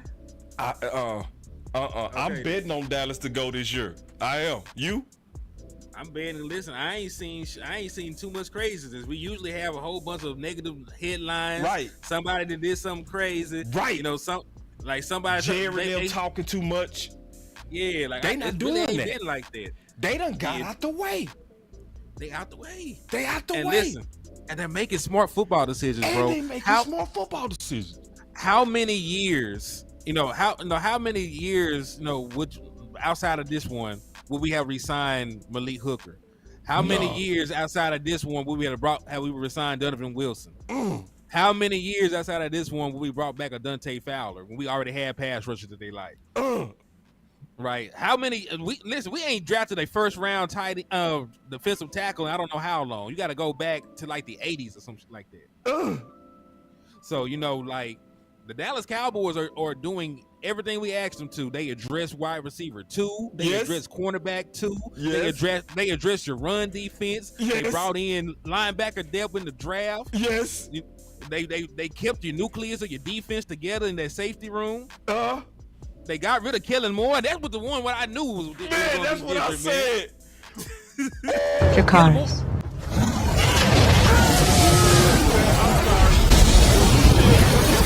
Still cooking over there, bro. Cause listen, man. Listen, Kellen Moore would have been head coach. Would have been the head coach of Dallas Cowboys a couple years back. They liked him. They've been grooming him. He was gonna be just like Jason Garrett, somebody they were comfortable with.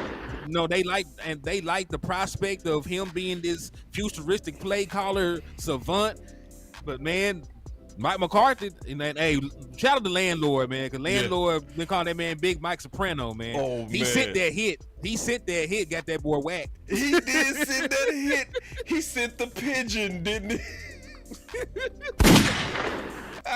Hey, you ever seen Godfather? When dude went to the bathroom, walked back with the pistol. You want to watch my movie? Yeah. I think about it. That's exactly what happened. They had Kellen Moore feeling comfortable as hell, and they put one right between his eyes. Hey, but it was a war that came with that too. Hey, there was some fallout. It was a fallout. Hey, but it when was some that blood's in the casualties street behind that. It was some blood in the streets. But hey, we still gonna eat. Yeah. We still gonna eat, man. I am a little bit concerned though, bro. About what? Talk to me. I'm gonna show you this back and forth, and you tell me what you think. I'm gonna just show you this because I didn't play this. I didn't never play this. I saved this, and me and you go talk about this. All right. Big. So this is kind of some heat, and I'm gonna really break this down. Hold on, real quick. Let me just pull it. Oh yeah, here it is. Yeah, y'all check this out. Then we gonna talk about it. All right, let's go. I was getting ready to say what you just said about Mike McCarthy and Jerry Jones. Yeah. A lot of people speculate that this is Mike McCarthy's last year. Do you feel this is last year in Dallas? If they don't win something. Oh, yeah. No, it shouldn't be, though. There you go. Hold on. Yeah. So you got to watch that whole exchange. Look at Philly, his body language and everything. See, Philly, you know the thing about Philly, he give it away. If he played poker, I would turn him up. But look. I was getting ready to say what you just said about Mike McCarthy and Jerry Jones. Yeah. A lot of people speculate that this is Mike McCarthy's last year. Do you feel this is last year in Dallas? If they don't win something. Oh, yeah. No, it shouldn't be, though. There you go. It shouldn't be. And he pointed right at Law and said, there you go. Boy, say, listen, let's keep going. Look. Hold on. This is first year. It should be his first year, bro. It shouldn't be if they let him run the offense. There we go. Man. Y'all hit. But the team don't win. Guess who goes first? It's the head coach. Yeah. He goes first. It show you life ain't fair, because to be honest, how can somebody have a OC that didn't believe in your philosophy, but now this is your last year, but right. they put Kellen Moore with Mike McCarthy? I think they need to reclaim Mike McCarthy's time. Wow. Yeah. And start it over. Start it over. Then starts now. That's sad, bro. Because he laughing at you, boy. He like, boss, it don't work like that. Now peep game. Boss, yeah, you was right when you said life ain't fair, but you went too far on that reclaiming my time. Look at him. Look. Yeah. And started over. Started over. It starts now. Right, because they the ones that put Kelly Moore on him. Right. And he clearly said he wasn't a fan of option routes, and they kept running it. Let's do it. Your head coach not liking it. No, McCarthy's the man. I got to give it to him. He's the guy. That's good to hear, man. And I want all of y'all to know this is coming from somebody who got the play calls from Mike McCarthy. I'm going to look in your face and say it. Oh, my Lord. That says, just to be honest, did Henny leave again? Is he froze? Nah, okay. I'm not froze, man. Okay. I'm just trying to get some numbers together for you. But I got them right here anyway. Okay. So let me ask you a question. Mm-hmm. So if I told you that Mike McCarthy won 2, 3, 4, 5, 6, 7, 8. If I told you that Mike McCarthy had a top 10 offense as a play caller for 9 consecutive years, would you take that? Hell yeah. Okay, that's what he did in Green Bay. Mm-hmm. So I don't see the Dallas Cowboys getting rid of Mike McCarthy. I'm gonna go through the list of reasons why you should retain him, regardless of how the season ends. One. He just won 12 games for you back-to-back seasons for the first time since the 90s. Mm-hmm. With dysfunction. Add that. With dysfunction. With dysfunction. Right, because the second time you didn't even have a good wide receiving core. Let's keep it honest. T.Y. Hilton ended the season as your number 2 when he got there in December as an early Christmas present. Yeah. Right, so let's tell you about how good the wide receiving core was. It wasn't. Right. He also won you your first road playoff game in 30 years. Since the 90s. Oh, your mic went out, bro. You got a short. Yeah, I don't hear you. We gonna be patient though, man. Cause listen, when Henny say I got the numbers, just be patient. Just be patient.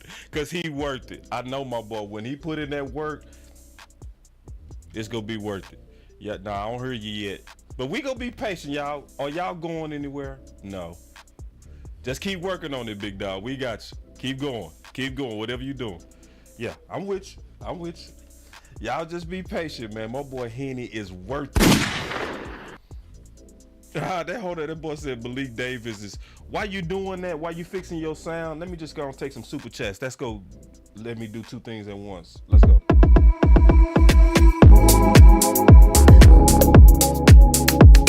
Let's go.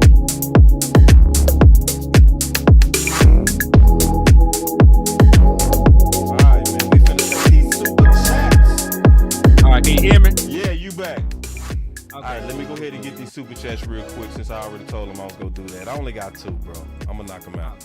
All good. Yeah, I'm gonna take these 2 super chats that came in. I can't see y'all new super chats, so don't send them. All right, so Tracy just sent $5. Look like he's showing love, man. I really appreciate that. Then Weibo, long time listener, man. Good to see you, Weibo. He said speed is not all we need. That power in hard fought games to weaken the defense, and I agree with that too, Weibo, man. So yeah, that's my super chat. But go ahead, man. You was cooking, man. Go ahead. All right. So yeah, I'm back though, man. So let's get this. All right, let's go. So all right. So I touched on first road playoff win in 30 years. First time winning 12 games in a season in back-to-back years since the 90s. Right. Let me put up Mike McCarthy's numbers for you as a play caller. As an offensive play caller, you want to score points. Well, I got his scoring stuff all right here in front of me. So let me share the screen and we'll go down the list for y'all. So boom, hold on. Toggle it on. Window there. All right. So this right here, Mike McCarthy offense. So of course, 2015 is the year that he lost play calling privileges, so we did not include that. First year was a little rocky. Only 22nd in points per game as a play caller. Only averaged 19.1 points per game. Went crazy, every year after that.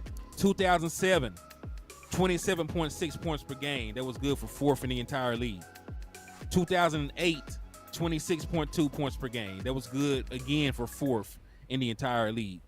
2009, the year before their championship, 29.8 points per game, second in the entire league.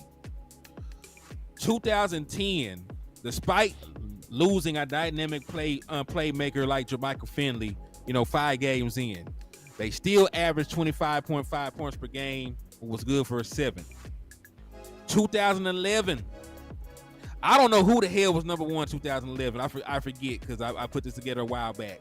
But these boys averaged 34.1 points per game. That was good for second in the league. I don't know. I'm too scared to go look at who was number 1. Was somebody averaging 40? I don't know. 2011? They were going crazy.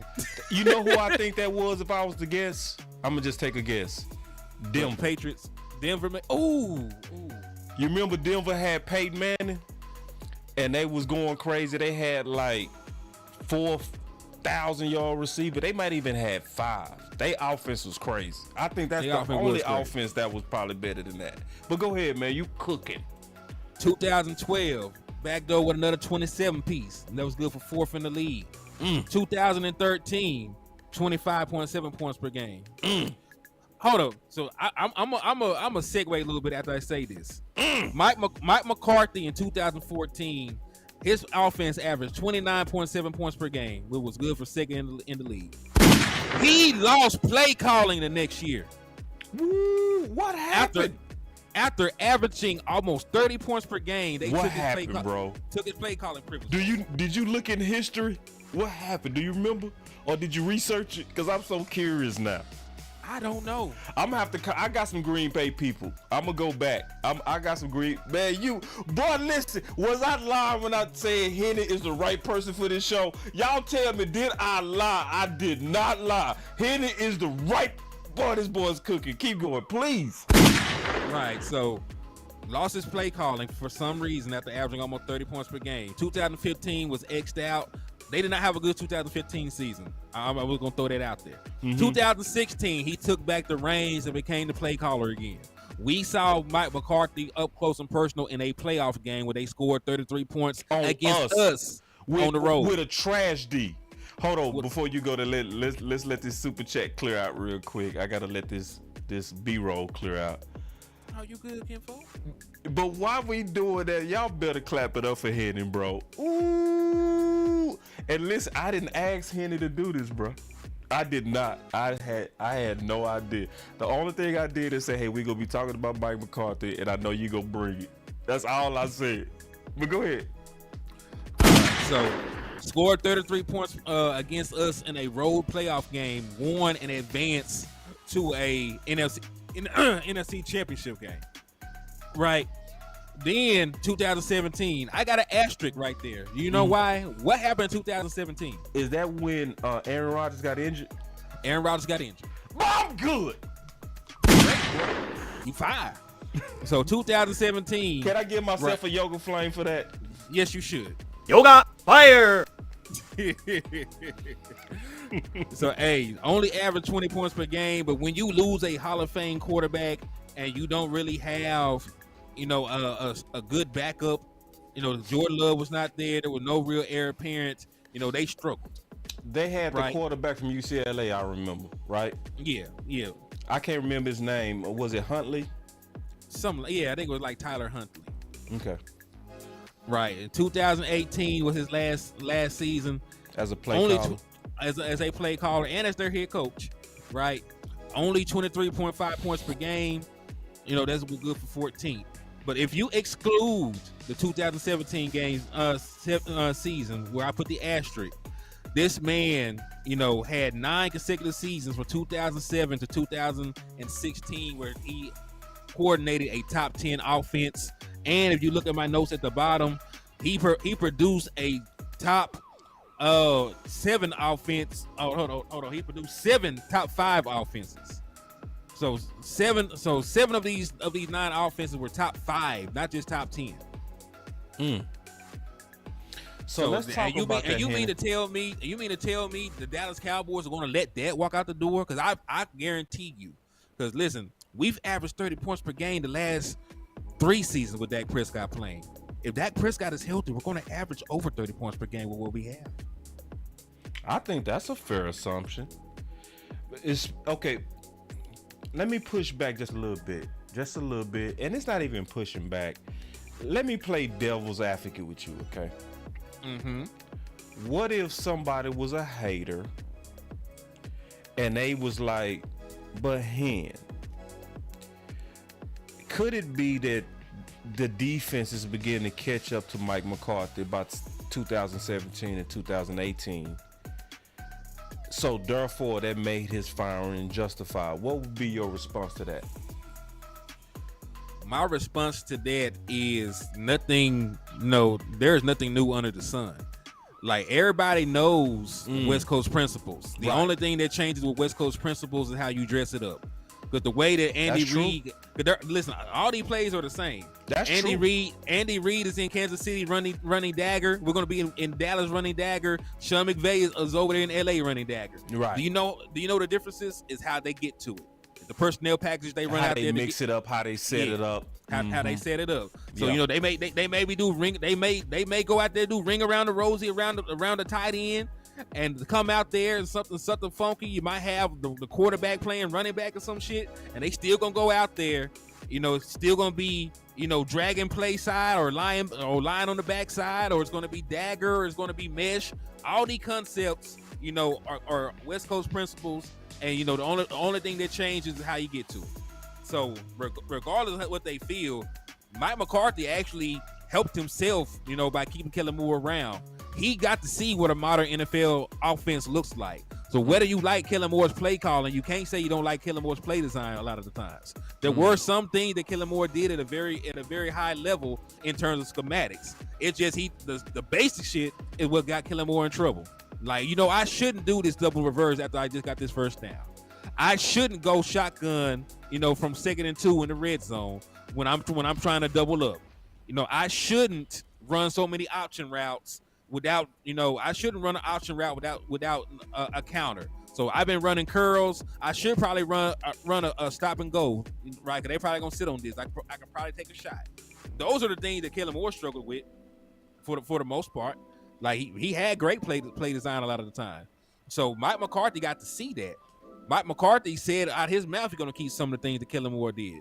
It's just keeping those plays, having a better play caller, right? Yeah. Keeping those plays, finding a different way to dress up, one of your go-to plays, right? Could you? Yeah, and I definitely feel you saying it makes sense. Cause see, this is the thing, and I'm thinking about this from a defense perspective. Can you put the camera back on? No. Keep your list. I need your list. Okay. Perfect. Go ahead.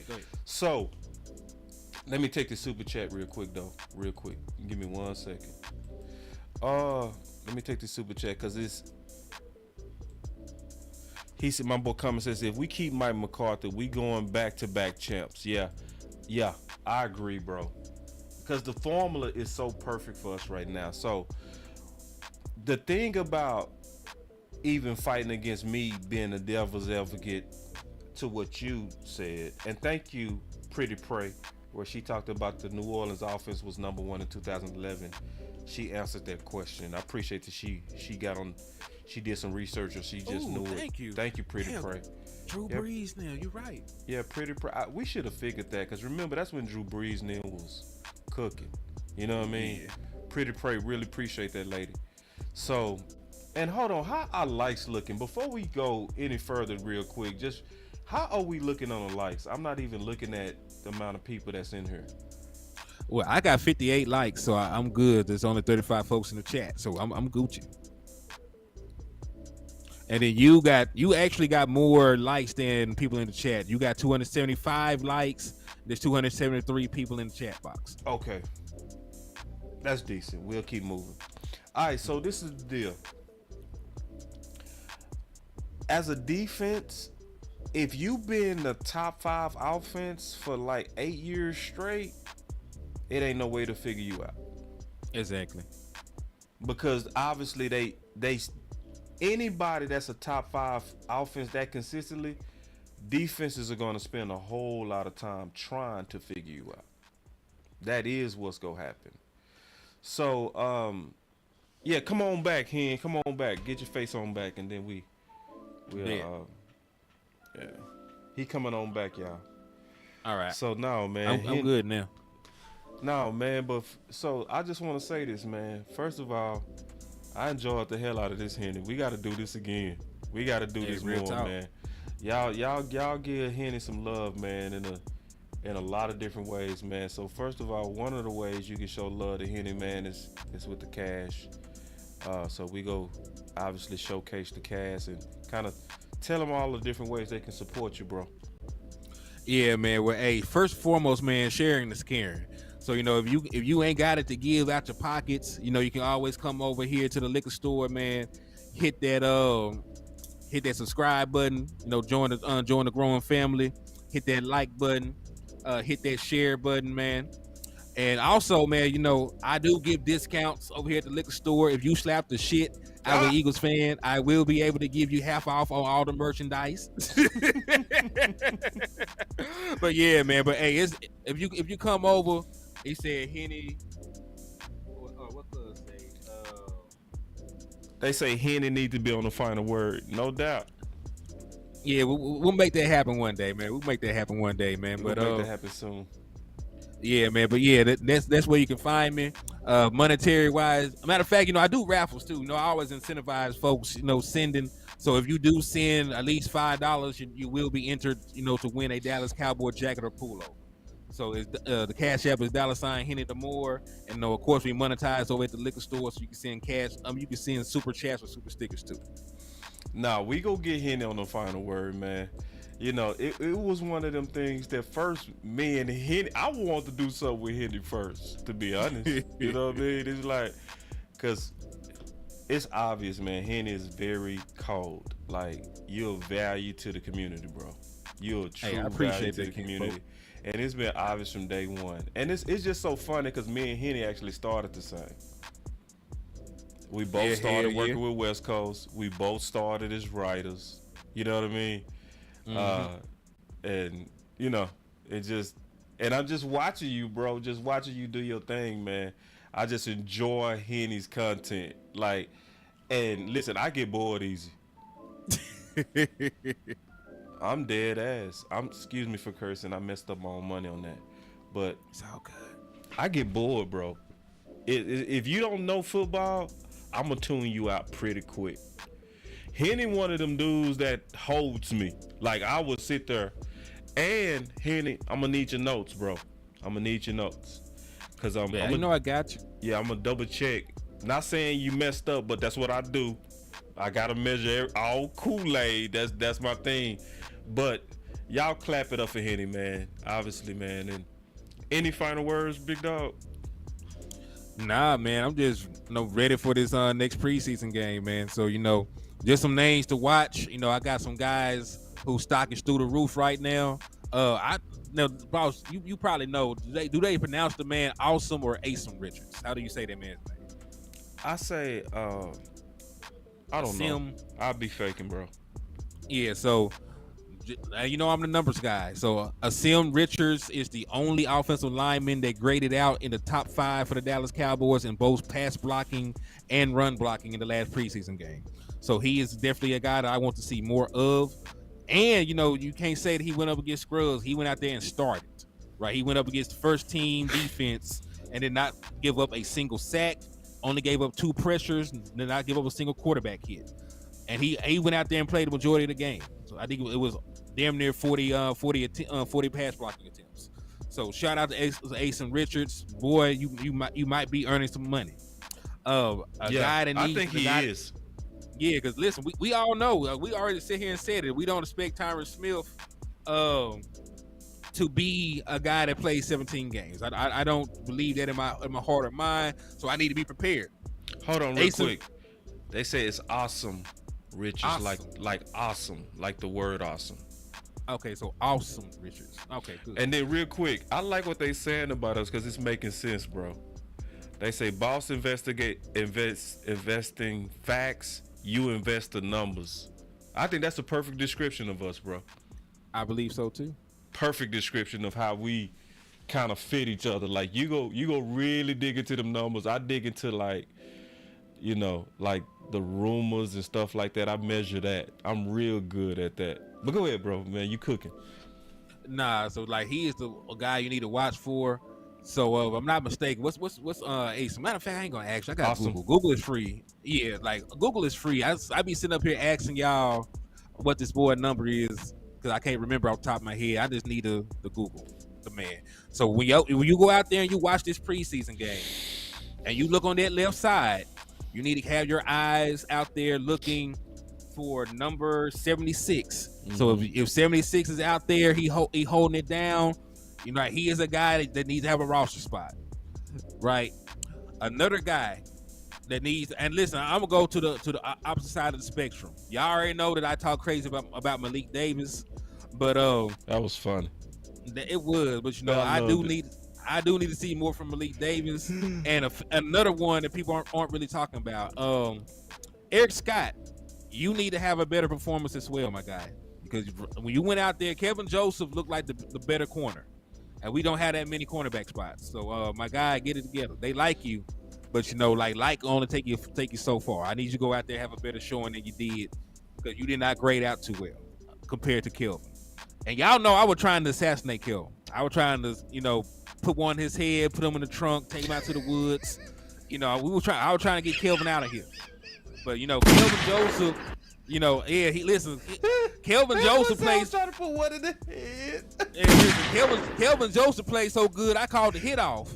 Like they was in that man bushes. I called him like, hold on, man, hold on. Like we might have some. So I called off the hit. So hey, that boy said I called off the hit. Oh, he played damn good. As a matter of fact, shout out to my boy Kelvin Joseph because he looked like your best corner. He was out there, had a pass breakups, did not allow a single reception. Yeah, he was coming down. He caused the drop because the dude was scared of getting blown up. So he did good. I didn't need to see it again. He played good. He did. I need to see it again. Yeah, and let's go ahead and say a prayer for Nation Wright. Because he is not going to make the team at this rate. Because is he going to be able to play? No, he's hurt. Oh, again. When he hurt? Nashawn, when he get hurt? He got hurt in practice or some shit. I didn't even hear that, bro. But thank you for catching me up on that. He's supposed to be missing this. He's supposed to be missing this preseason game. So it's hard. It's hard to get a job. You can't show up for the job interview. Damn. Say, man, these boys throwing out ideas for a show for us, bro. They liking the vibe. That's all I'm gonna say. He said on the rocks with Boss and Henny. Okay. That's a throw name. That is a throw name. Hey, I like that. Hey, you never know. You never know. But nah, man. What else you got, bro? You cooking? Nah, man. Just I'm prepared, and I do want to throw this out. Even though there's no word that the Seattle Seahawks will be playing their starters, the Seahawks had 10 draft picks, bro. Yeah, they had a haul. So matter of fact, I got the list. I got the list of players. Give me 2 seconds. I'm gonna go through this, and I'm gonna ask you before we get out of here. Yeah. I'm gonna throw the player out in their position, and I want you to throw out the player on our team you want to see them match up against. Okay. Damn. You finna push me. Let me pull up the depth chart. You doing me like that? God damn. Yeah, man. Hold on, cause that boy here said I'm finna work, boss. Man, I was trying to conclude the show. He like, let's do more work. Well, let's go in. Man. Let's go in. I already got another show at 12:30. I'm not finna go to sleep. So you got a late night. Yeah, I got a late night Cowboys Uncut show with Landlord and West Coast tonight. 12:30. With the moment Central? Landlord get. Yeah. Midnight show. I ain't mad at you. Yeah, man. So, matter of fact, let me get this pulled up, and I'll tell you the draft picks that they had. All right. And I'm looking at the Dallas Cowboys depth chart so I can keep up with the matchups. I'm ready to go. All right, you ready? Sweet. Ready. All right. So, first player, they drafted Devin Witherspoon, cornerback, 5th overall from Illinois. We smoke him with our 4th receiver next. Okay, so Jalen Tolbert. So you're gonna line him up with Jalen Tolbert. So Jalen Tolbert's gonna play. So you didn't see enough. Jalen Tolbert can't stand on the side with CeeDee Lamb this game. I want Tolbert to take that matchup. I want his confidence raised by burning up a first rounder. Yeah. Yeah, and that would be big. Yeah, play again. Yeah. Okay, cool. All right, bet. All right, so let's go with this one. They got another first round pick because they had 2, and this was a guy that I scouted and I wanted. Jackson Smith in Jogbe, wide receiver, Ohio State. Now, do you want Eric Scott to take that matchup? Do you want Kelvin Joseph to take that matchup? Because those are the 2 guys that are really fighting for that top spot. I want Kelvin Joseph to take that match. I love this game. I'm loving this game. I want Kelvin Joseph to take that matchup because I want him to continue his confidence. He was a 2nd round pick. He going into year 3. Let's continue the camp that he's having because now he showed it in the preseason game that he actually came prepared. So I will go with KJ on that matchup. Man, this is a fun game. I'm enjoying this. Let's keep this. I like this game. And just to put a little bit more perspective on this, Garrett Wilson was Offensive Rookie of the Year, right? Garrett Wilson. Yeah, for wide receiver for the Jets. Yeah, he was? Yeah. That he came from Alabama, right? Ohio State. Oh, he played with in Jogbe. They were all on the team together. Okay, right. Keep going. Okay. Chris Olave was a 1,000-yard receiver last year too, right? Yeah, at the Saints. Yep. Yeah, he also played on the team with Ngwabe. Ngwabe was their leading receiver when last time he was healthy, 1,606 yards. So it's going to be a tall task for Kelvin Joseph to match up against this man. So we're going to really tell a lot. If Kelvin Joseph match up well against this, I think it needs to be a big it needs to be a whole lot of people that need to just go ahead and start turning the hate that they have for Kelvin Joseph, because you're right, that matchup and playing well in that matchup is gonna say a whole lot about Kelvin, because that dude can play. Indeed. And the reports have been good on JSN, bro.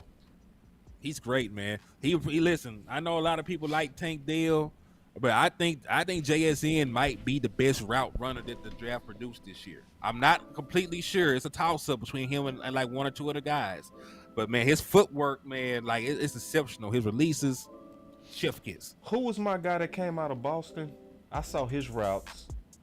Oh, Zay Flowers. Zay Flowers might have something to say about that, bro. Man, he's up there with him, bro. He's up there with him. Okay. Now I ain't checked no training counts, but that's saying Zay Flowers is leaving guys' ankles, at the 20-yard line, and they down at the 40. So, I understand what you're saying. He looked nasty. But, it always look nasty when you're a little receiver and you rattle somebody up. It always look nasty. But yeah, hey, that's a hard debate. That's a hard debate. We'll go with that's both of them balls will route you up. We'll just say it like that. Yeah. They're both exceptional route runners. What else you got? Derek Hall, pass rusher out of Auburn. He was first team All-SEC. And so we matching them up. We're matching him up. Do you want? And he's going to move around the field. He's going to line up on the left side and the right side. So I want to see Awesome Richards. Mm-hmm. Awesome Richards. Okay, I'm gonna do the same. I do want to see Awesome Richards because I don't trust anybody on that right side. Well, let's go. You were a little shaky, my guy. You were shaky. You know what I'm saying? So I agree with you, Awesome. Okay. Yeah, because Awesome is the reason is because he seemed like he ascending. So I want to kind of see if he can continue to do that like Bland did last year. You know what I mean? So Bland looked like he was stacking preseason game after preseason game. If Awesome can do that, then we really got something right there, because that's true versatility especially when Nick Harris broke down the background of how he was thrusted out there for left tackle and held it down just based on, the depth we lost. But he was a fish of water. That says a lot about him. That says a lot about his preparedness. Another thing that I really love about Awesome is the OC was just talking about it, was like, bro, the player that I'm seeing in preseason is a totally different player that I'm seeing at North Carolina. Which said that he took this period in between draft and camp extremely serious. It's almost like what Tyler Smith did, right? Where he came out, he had the pudgy face walking into camp, and then he looked like Slim Shady walking into the season, to where he obviously changed his diet and did a whole lot to be prepared. I'm thinking that's the same thing, trajectory that we seeing from Awesome. Well, let me throw a little bit out there about Awesome too. He did not start playing tackle until his senior year in high school. Oh yeah, that's amazing. Ooh. He did not start playing tackle until his senior year in high school. Before then, he played basketball, played defensive end, played tight end, right? And what's even crazier, as a defensive end, he received second team All Inter AC honors. Right, when he played school in Philadelphia. He actually grew up a Philadelphia Eagles fan. Yeah. So he did not have a lot of reps at the tackle position going into North Carolina. But the beautiful thing about it, Austin Richards improved every single year, in North Carolina. Matter of fact, he was good enough to get all ACC honors his last year as a tackle. So he's a guy that puts work in. He works really hard, and he's an athlete, bro. That's what it says. Good athlete. It says here, athlete. Yep. He was out there dunking. Like he dunked like pretty dunking and shit when he was playing. So like he got athleticism. It's the feet and the size that really sold the Dallas Cowboys. Because there's a lot of things that you can teach. You can't be in 6'4" and being over 300 pounds and moving like that. So I do like Asim, and really, shout out to Stargazer. She was one of the first people, that I heard talking real glowingly about him.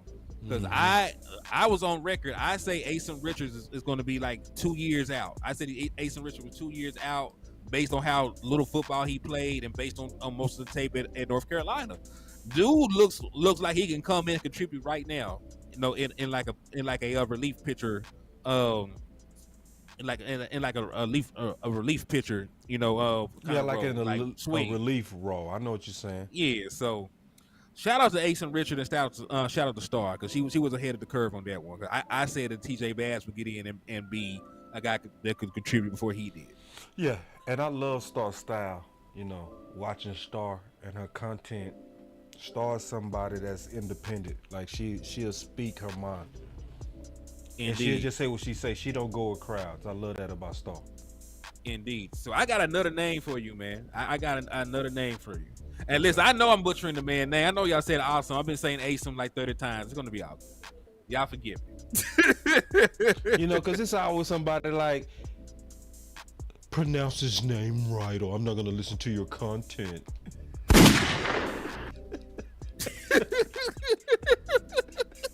You so damn crazy. I'm serious, bro. It's awesome, bro. All right, my bad. Damn. It's Gucci, man. So I got another name for you, and this is gonna be it's not a trick question, but Zach Charbonnet, running back. So who are you looking at to actually stop him? Are you gonna put that onus up front for Mozzie Smith as being a space eater, or because I know for a fact Mozzie Smith is going to keep the linebackers clean, do you put that onus on the Morvion Overshown and the other guys in run support? I want to see Clark on that matchup. My guy. Did I do a curveball on you? No, you didn't. That's fine. We already spoke that, look, most of those guys played well out of their linebacking group.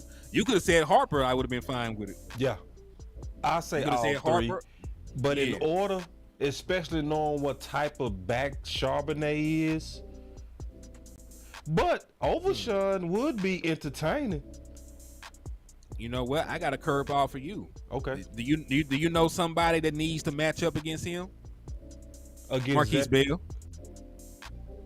Because when you Because when you play, because when you play safety for Dan Quinn, you also got to moonlight as a linebacker. Yeah, a lot of times Bell been doing that. Yeah, I love how Bell been looking. Like Bell didn't get enough love for me for preseason 1. He had his nose in there a lot. He was looking kind of Donovan Wilson-ish. Mm-hmm.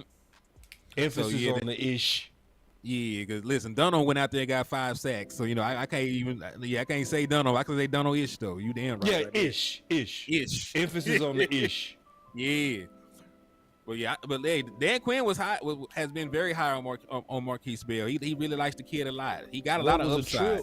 What was a trip? That's why I was surprised with the Malik Hooker, because when we interviewed at SportsCon, all of us, you too, Malik Hooker, remember in that interview, he said the top dogs was Tolbert, and then he said the guys in the safety room, Israel and Bell.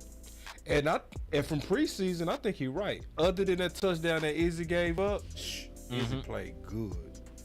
And listen, I can even make the argument if the safety in the middle of the field did his job, because they were in cover 1 with a robber in the middle of the field. If he actually robbed somebody and then let his pistol stay cold, that touchdown probably don't happen. Yeah. Yeah. No comment. Hey, I'm just saying. I'm just saying. Yeah, I blame Izzy on that. 100%. I do blame Izzy for not doing his job, but at the same time, man coverage. Yeah, it's man, but it's still cover 1 in the middle. Because your safety can choose. Your safety can choose to go help, but I understand exactly what you're saying. Never assume that you got help. You always I know. And listen, Izzy just got beat. His eyes was bad. He could have did some things. Izzy. Yeah, listen. I'm not absolving Izzy of anything. He messed up. Yeah, I'm just saying. I'm just saying, if you're gonna rob somebody, I need you to rob him. I don't just need you to sit there. Now, I blame Izzy. Especially, was it any real threats back there? Like, what else was back there? Like, there was nothing else back there. Yeah. So I can see the way. So once he ran into his zone, I just knew. I felt in my heart, he's gonna get that. Let the dude continue through. Like, damn. Yeah. What else you got? All right, so I'm going down the line, man. So we got Charbonnet out the way, right? So you said Harper. Yep. I said Mr. Bell. No, I said Clark. Okay, Clark. Okay. I don't know why Harper might go out there and ball. Then I didn't say his name for no apparent reason. I'm betting that Harper has not had a bad preseason game yet. I agree. So this one's going to be obvious, right? Because it's a guard. Anthony Bradford out of LSU, 4th round pick. It's obviously for me, I want to see Mazi Smith, dog walk that boy. Yeah. Because he is going to dog walk that boy. Mazi, you're a 1st round pick. Go and dominate Anthony Bradford. Yeah. Right. I would say Fihoko, but I don't know if he's even going to play. I don't know the extent of his injury. I don't know if he's going to get it any looked burn. Like he go play because he got some. He was with the one-on-ones yesterday, and he actually looked good. So, I would say this is more of a fair matchup for Fihoko, a 4th round pick, to go up against Bradford, a 4th round pick. Because it's going to be, I expect Mazi Smith to massacre him.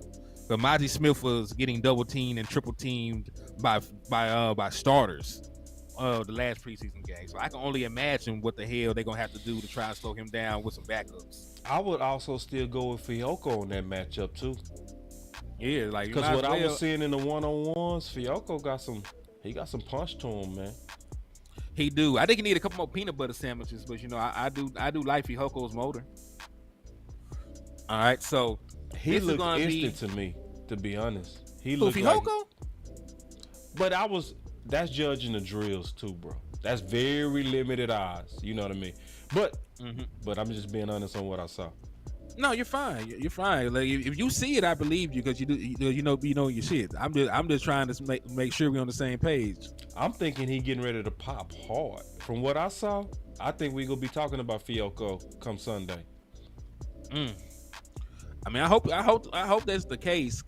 But the beautiful thing about it, a lot of people were trying to get rid of Neville Gallimore. Neville Gallimore looked good. Man, I said the same thing, bro. Like, Now I ain't dig deep into the film. That was just, from watching the game and and I watched it again, but yeah, I need to go really put my eyes all the way on him though. Like I haven't done that yet, but from Flash, I saw the same thing, exactly like you said. My boy Landlord in the building. Yeah, shout out to my brother Landlord in the building, man. Salute to my guy, man. He know that's my boy. And Landlord, don't have me staying up if we don't do the show. He said, "What's happening? We bossed out the liquor store." Yeah, we are. Indeed. Hey, man. I got a surprise for you too, Landlord. Put it like this: I'm finished. Okay. Oh, I know exactly what you're talking about. Should I tease him? You should tease him a little bit. Just a little bit. Just a little bit. I'm gonna give you 3 seconds if I give you anything. Should I give him 3 seconds of it? Man, yeah, show my boy some love, man. All right. Landlord, I'm gonna leave it up to Landlord. Landlord, should we do it, dog? Let me know, Landlord. I ain't gonna do nothing until you tell me. He threw up the flame, so that means yeah. So here we go. Yeah, let's do it. All right, y'all give me a second. Let me pull it up. I think y'all gonna appreciate this, though, just a little bit, because we got some cool stuff coming. Hold on real quick.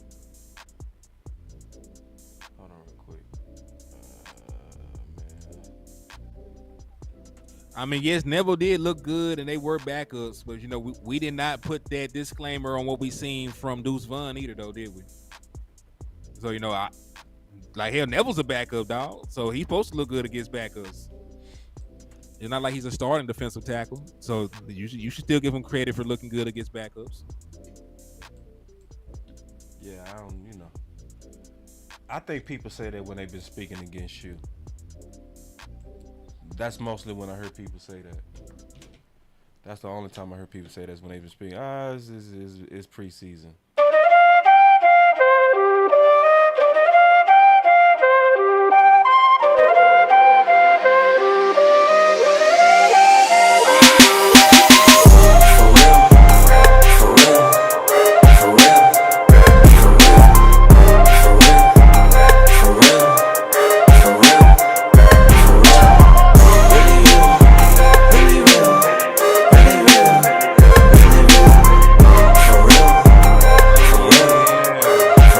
That's enough. I ain't doing. Hold on, man. Hold on, now. Hold on, man. Hold on, bro. I ain't doing that's enough, bro. I ain't showing no more, bro. That's it. That's it. Yeah. Hey, man, hold on now. That was hard. No, bro. Your boy got something though. The South got something to say. That's all I'm gonna say. The South got something to say. So yeah, y'all look out for Boss Land. We not playing no more, bro. We sick of this. We sick of it. We sick of it. That was a bird right there. That was a bird. So anyway, I'm excited, man. I'm excited. And listen, that's just a small tease, bro. But just believe me, man. Boss Land, we is not playing. Y'all want a little bit more? Y'all let me know. Yeah, I do want to see a little bit more there. Just a little bit. Just a little bit. That's a smidgen. Man, I don't want to give it away, bro. Just a smidgen more. All right, here we go. My boy Landlord started something. He called you Slam Williams. Yeah. He wanted to know, will you adopt that name from being a slam artist like how you did on boy from Detroit, man? When you think about adopting the name Slam Williams. Let's do it. Let's do it. You keep looking for a flip, for real. That's not wealth, that's real. All right, no more, bro. I ain't dropping no more, bro. Just trust me, man. Boss Land finna be lit. Yeah, just trust me, man. Boss Land is finna be lit, man. So, yeah, man. So anyway, all right. What else you got, bro? Cause I'm starting to get hungry myself, bro. Hey, don't fold. We're gonna get through the rest of these names. I'm gonna let you go. Okay, God dog, man. I'm tired, bro. You gonna push me on this content? Speed it up for me, then. Speed it up. All right, fine. Cameron Young, defensive tackle, Mississippi State. Which offensive guard or center do you want to see take that matchup? TJ Bass. I want to see TJ Bass take that, and I want to see Holcomb. I've been hearing a lot about Holcomb. I need to actually go research Holcomb even more. But I want to see, because it looked like some of these young guys is really, getting ready to rise. I want to kind of see if that continues. All right. I agree. TJ, and listen, TJ Bass was one of my pet cats coming into the draft. Two things I like about him. One, he had a 4th round grade and somehow slipped all the way to being undrafted. Yeah. Two, he was the #1 graded zone blocking offensive lineman in the NCAA for 2 consecutive seasons. We moved to a zone scheme, so he already is in his wheelhouse. So he had, and listen, he did not hold up great run blocking, but he was one of the best pass blocking offensive linemen the Dallas Cowboys had in the first preseason game. It is easier for me to teach you how to run and hit somebody than it is to teach you how to fall back and protect the quarterback. It's just honest. Like, there's footwork, coordination, and some other shit that goes into pass blocking, and it's really just about tenacity and want to when it comes to run blocking. So, and he's not that bad of an athlete. He played left tackle a majority of the time in Oregon. He's not that kind of athlete to play left tackle at the NFL level, but he already has the size and strength to be a good guard, and that's showing through so far. And his film look good right now. Yeah, I want to see more. I want to see more. I want to see more. I want to see, can you stack that? Exactly. Because this the thing, bro. It looked like this rookie class need a chance, man. Now, don't get me started. We're going to do more content because we're going to go another 30 minutes if we talking about that. All right, so let's breeze through the rest of these guys. All right, let's go. I know you got stuff to do with your life. So Mike Morris is a tweener, defensive end, defensive tackle out of Pittsburgh. 6'5", 275. Same answer. Same answer. All right. So we got a center here from Michigan. I will not pronounce his name right. It's Olusegun. And I liked him a lot. I loved him. I loved his tape. Right. So do you think he deserved to fall to the 5th round, first and foremost? What grade did you have on him in the Boss Cowboys guide? Ooh. I know you had him in there. I think I had. If I'm thinking it's the same center from Michigan. It's same center. Bro, I was high on him. I think I had a 2nd round grade on him, bro. Jesus. I think I did. I'm thinking, bro. It's been a while since I opened up the book. It's all good. So that center, but I like him a lot.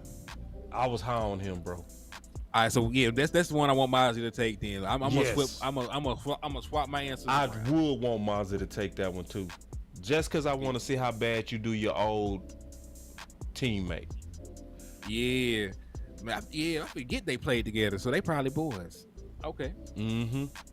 So let's move along then. I like this game. This is a good game. I do too. Yeah, we should do this matchup game. Yeah, the matchup game.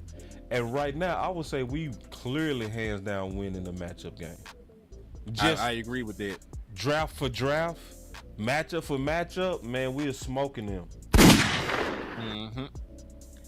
And see, I like the fact the only guy that might have gave us issues would have been Witherspoon, and we got Tolbert, so we good with that.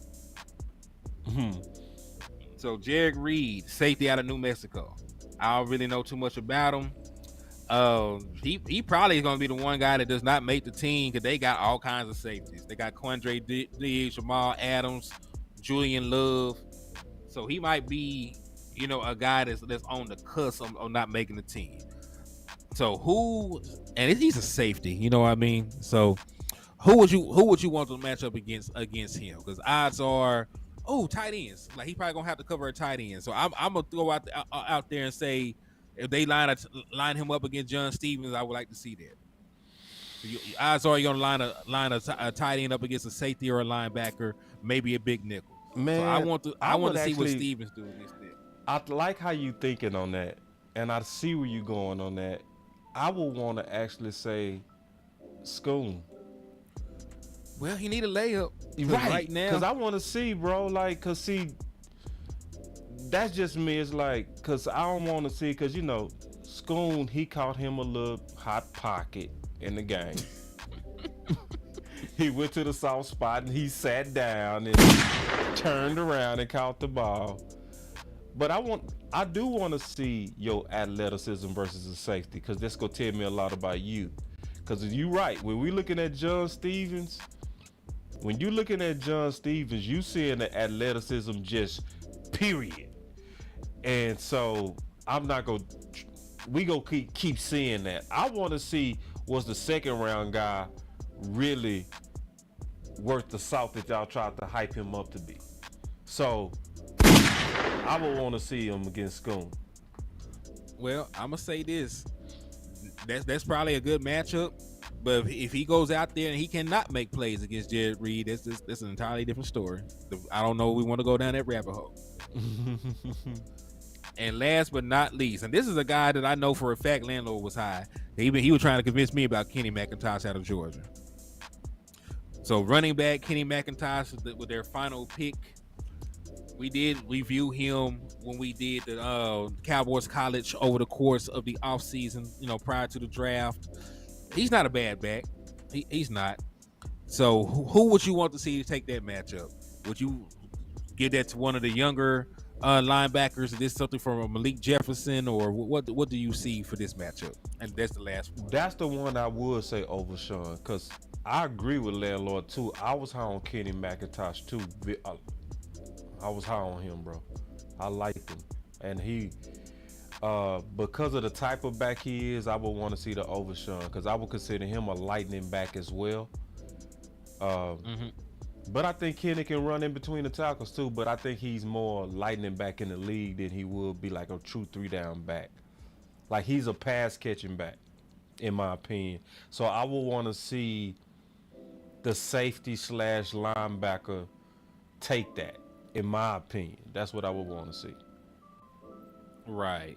Because if McIntosh is going against Harper, or if he's going against Clark, that's likely going to be in between the tackles. And that's going to be the advantage of those guys, because I think they're just bigger specimens and better athletes and more powerful in between the tackles.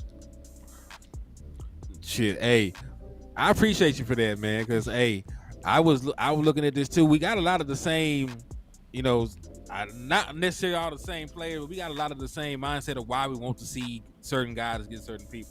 Yeah, this is a good game. It kept me on my toes. Like, it really, you had to know it or you didn't know it. Like, you brought up Kenny McIntosh, like, only because I wrote the book, I know what you're talking about. Right. And then Trey said this should be a segment on the Yeah, I think it should be too. No, that's a dope. And this also tests to see if people really know these players. Because there's not too many people that would have passed this test, just to be honest. Because you had to be very aware of late round draft choices to be able to do this. Somebody asked, is Jabril Cox gonna make it? Hell no.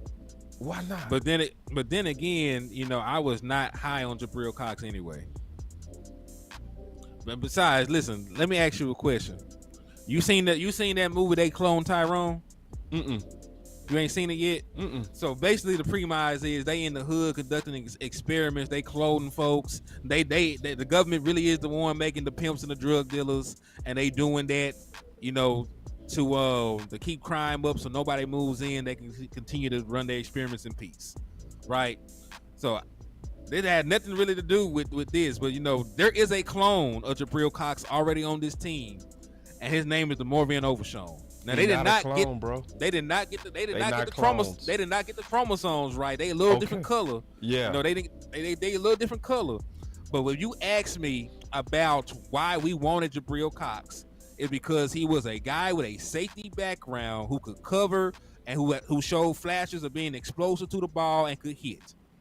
That is still DeMorvian Overshawn. DeMorvian Overshawn had a safety background. They used him as a blitzer over there in Texas. He's quick to the ball. That's everything that we expected from Jabril Cox. He's the long, lanky, athletic guy with versatility. We did not see that from Jabril Cox year one, and we were robbed of it year two from injury.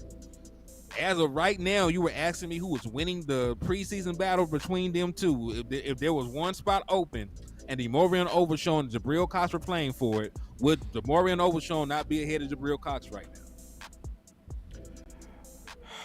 So they are similar players in their background. They're similar players to what they mostly put on film, what you would see in the scouting report.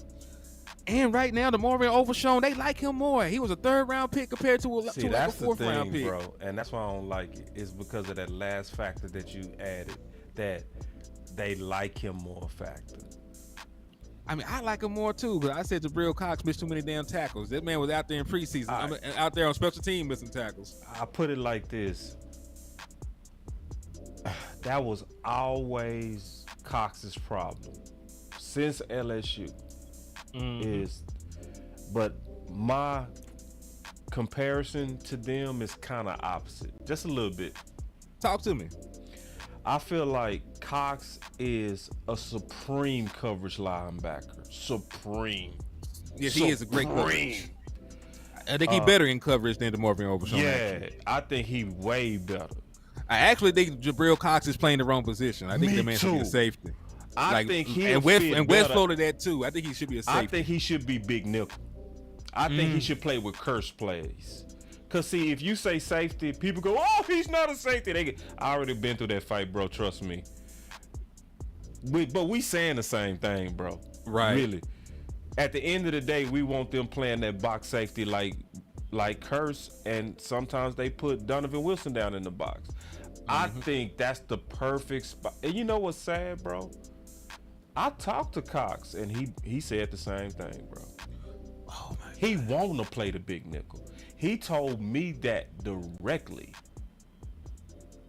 Man. Yeah. So my honest to God opinion, they always had Brillo out of position, bro. They had him playing middle linebacker. You goofy.